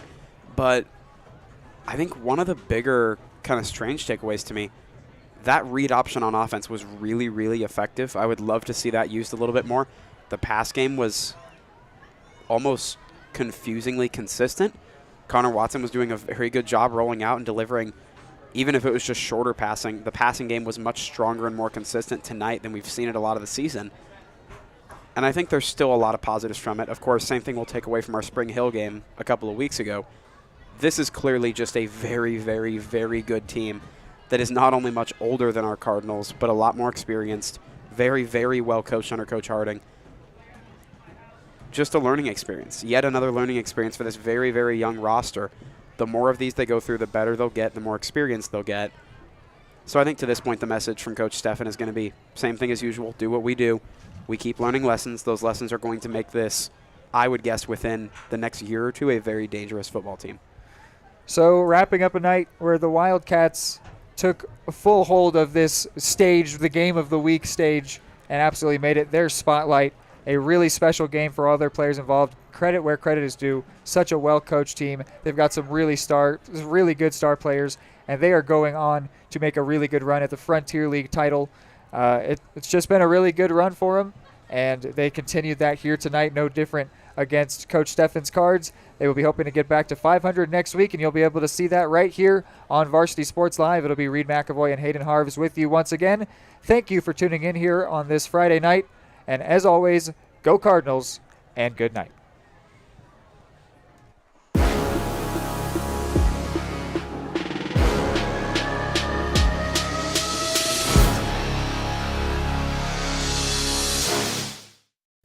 The Burt Nash Center has been serving Douglas County since 1950. We offer a wide range of behavioral health services for youth and their families, including individual, family, and group therapy, parent support, case management, and medication services. Reaching out can be a difficult step, but it's a crucial first step. Contact us at 785-843-9192 or visit our website at burtnash.org. Our team is here for your team. What would happen if I had to pick up the phone, call 911 for one of my family members or one of my neighbors? What would I do if no one was on the other end to respond? What if there was no 911? So you can be a part of the solution. Anybody can be a firefighter. Male, female, younger, older. We have school teachers. We have leaders in business. It's me, you, anyone that wants to be. There is no typical firefighter. The MVPs of BBQ. That's Barbed Wire Barbecue in Eudora. Family owned and operated, Barbed Wire Barbecue delivers great food and small town hospitality at a valued price. High quality hickory smoked meats, house seasonings, and time tested recipes put Barbed Wire Barbecue a cut above the rest. Kick off your weekend with our delicious brunch on Saturdays and Sundays and enjoy game day your way with Barbed Wire Game Day Packs. Visit them at 601 East 10th in Eudora or see their full lineup of flavors at barbedwirebarbecue.com. More time before you wake up in the wild. Our natural world needs us now. Step by step, side by side, together, we can find a way to ensure that all life on Earth can thrive. To learn more about how you can help protect and conserve nature, visit nature.org.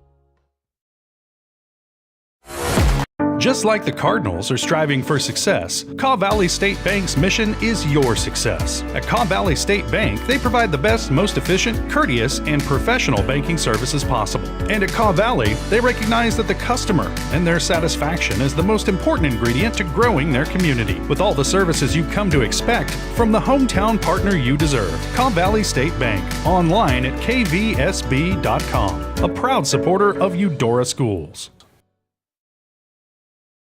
High quality foods, friendly service, great prices, and a connection to the community that is unsurpassed. That's Jean's Heartland Foods in Eudora. Family owned, Jean's Heartland Foods offers a convenient one-stop shop, delivering the everyday essentials you need to specialty items from around the world. Jean's friendly staff is here to help you find exactly what you're looking for. You have options when it comes to feeding your family. Choose to support local. Choose Jean's Heartland Foods, 1402 Church Street in Eudora, or online at heartlandfoodstores.com. The MVPs of BBQ. That's Barbed Wire Barbecue in Eudora. Family owned and operated, Barbed Wire Barbecue delivers great food and small town hospitality at a valued price. High quality hickory smoked meats, house seasonings, and time tested recipes put Barbed Wire Barbecue a cut above the rest. Kick off your weekend with our delicious brunch on Saturdays and Sundays and enjoy game day your way with Barbed Wire Game Day Packs. Visit them at 601 East 10th in Eudora or see their full lineup of flavors at barbedwirebarbecue.com. Eudora Parks and Recreation is committed to creating community through parks, people, and programs. Their goal is to provide recreational opportunities for the community of Eudora that will enhance and promote a healthy lifestyle for all ages. The Eudora Parks and Recreation Department gives Eudora residents and others from surrounding communities the opportunity for family-oriented activities. Visit their website at eudoraparksandrec.org to view their youth and adult programs, leagues, memberships, facilities, activity guides, and more, and follow them on all social media at Eudora Parks and Rec. Are you looking for a trusted partner in pet care? Look no further than Eudora Animal Hospital, proudly serving Eudora and the surrounding area since 1975. Eudora Animal Hospital offers a wide range of services, including wellness exams, surgeries, routine vaccinations, and emergency care. I just want to thank everybody in the community for trusting us with the care of their animals, and go Dogs! Schedule an appointment by calling 785-542-3265 or visit eudoravet.com.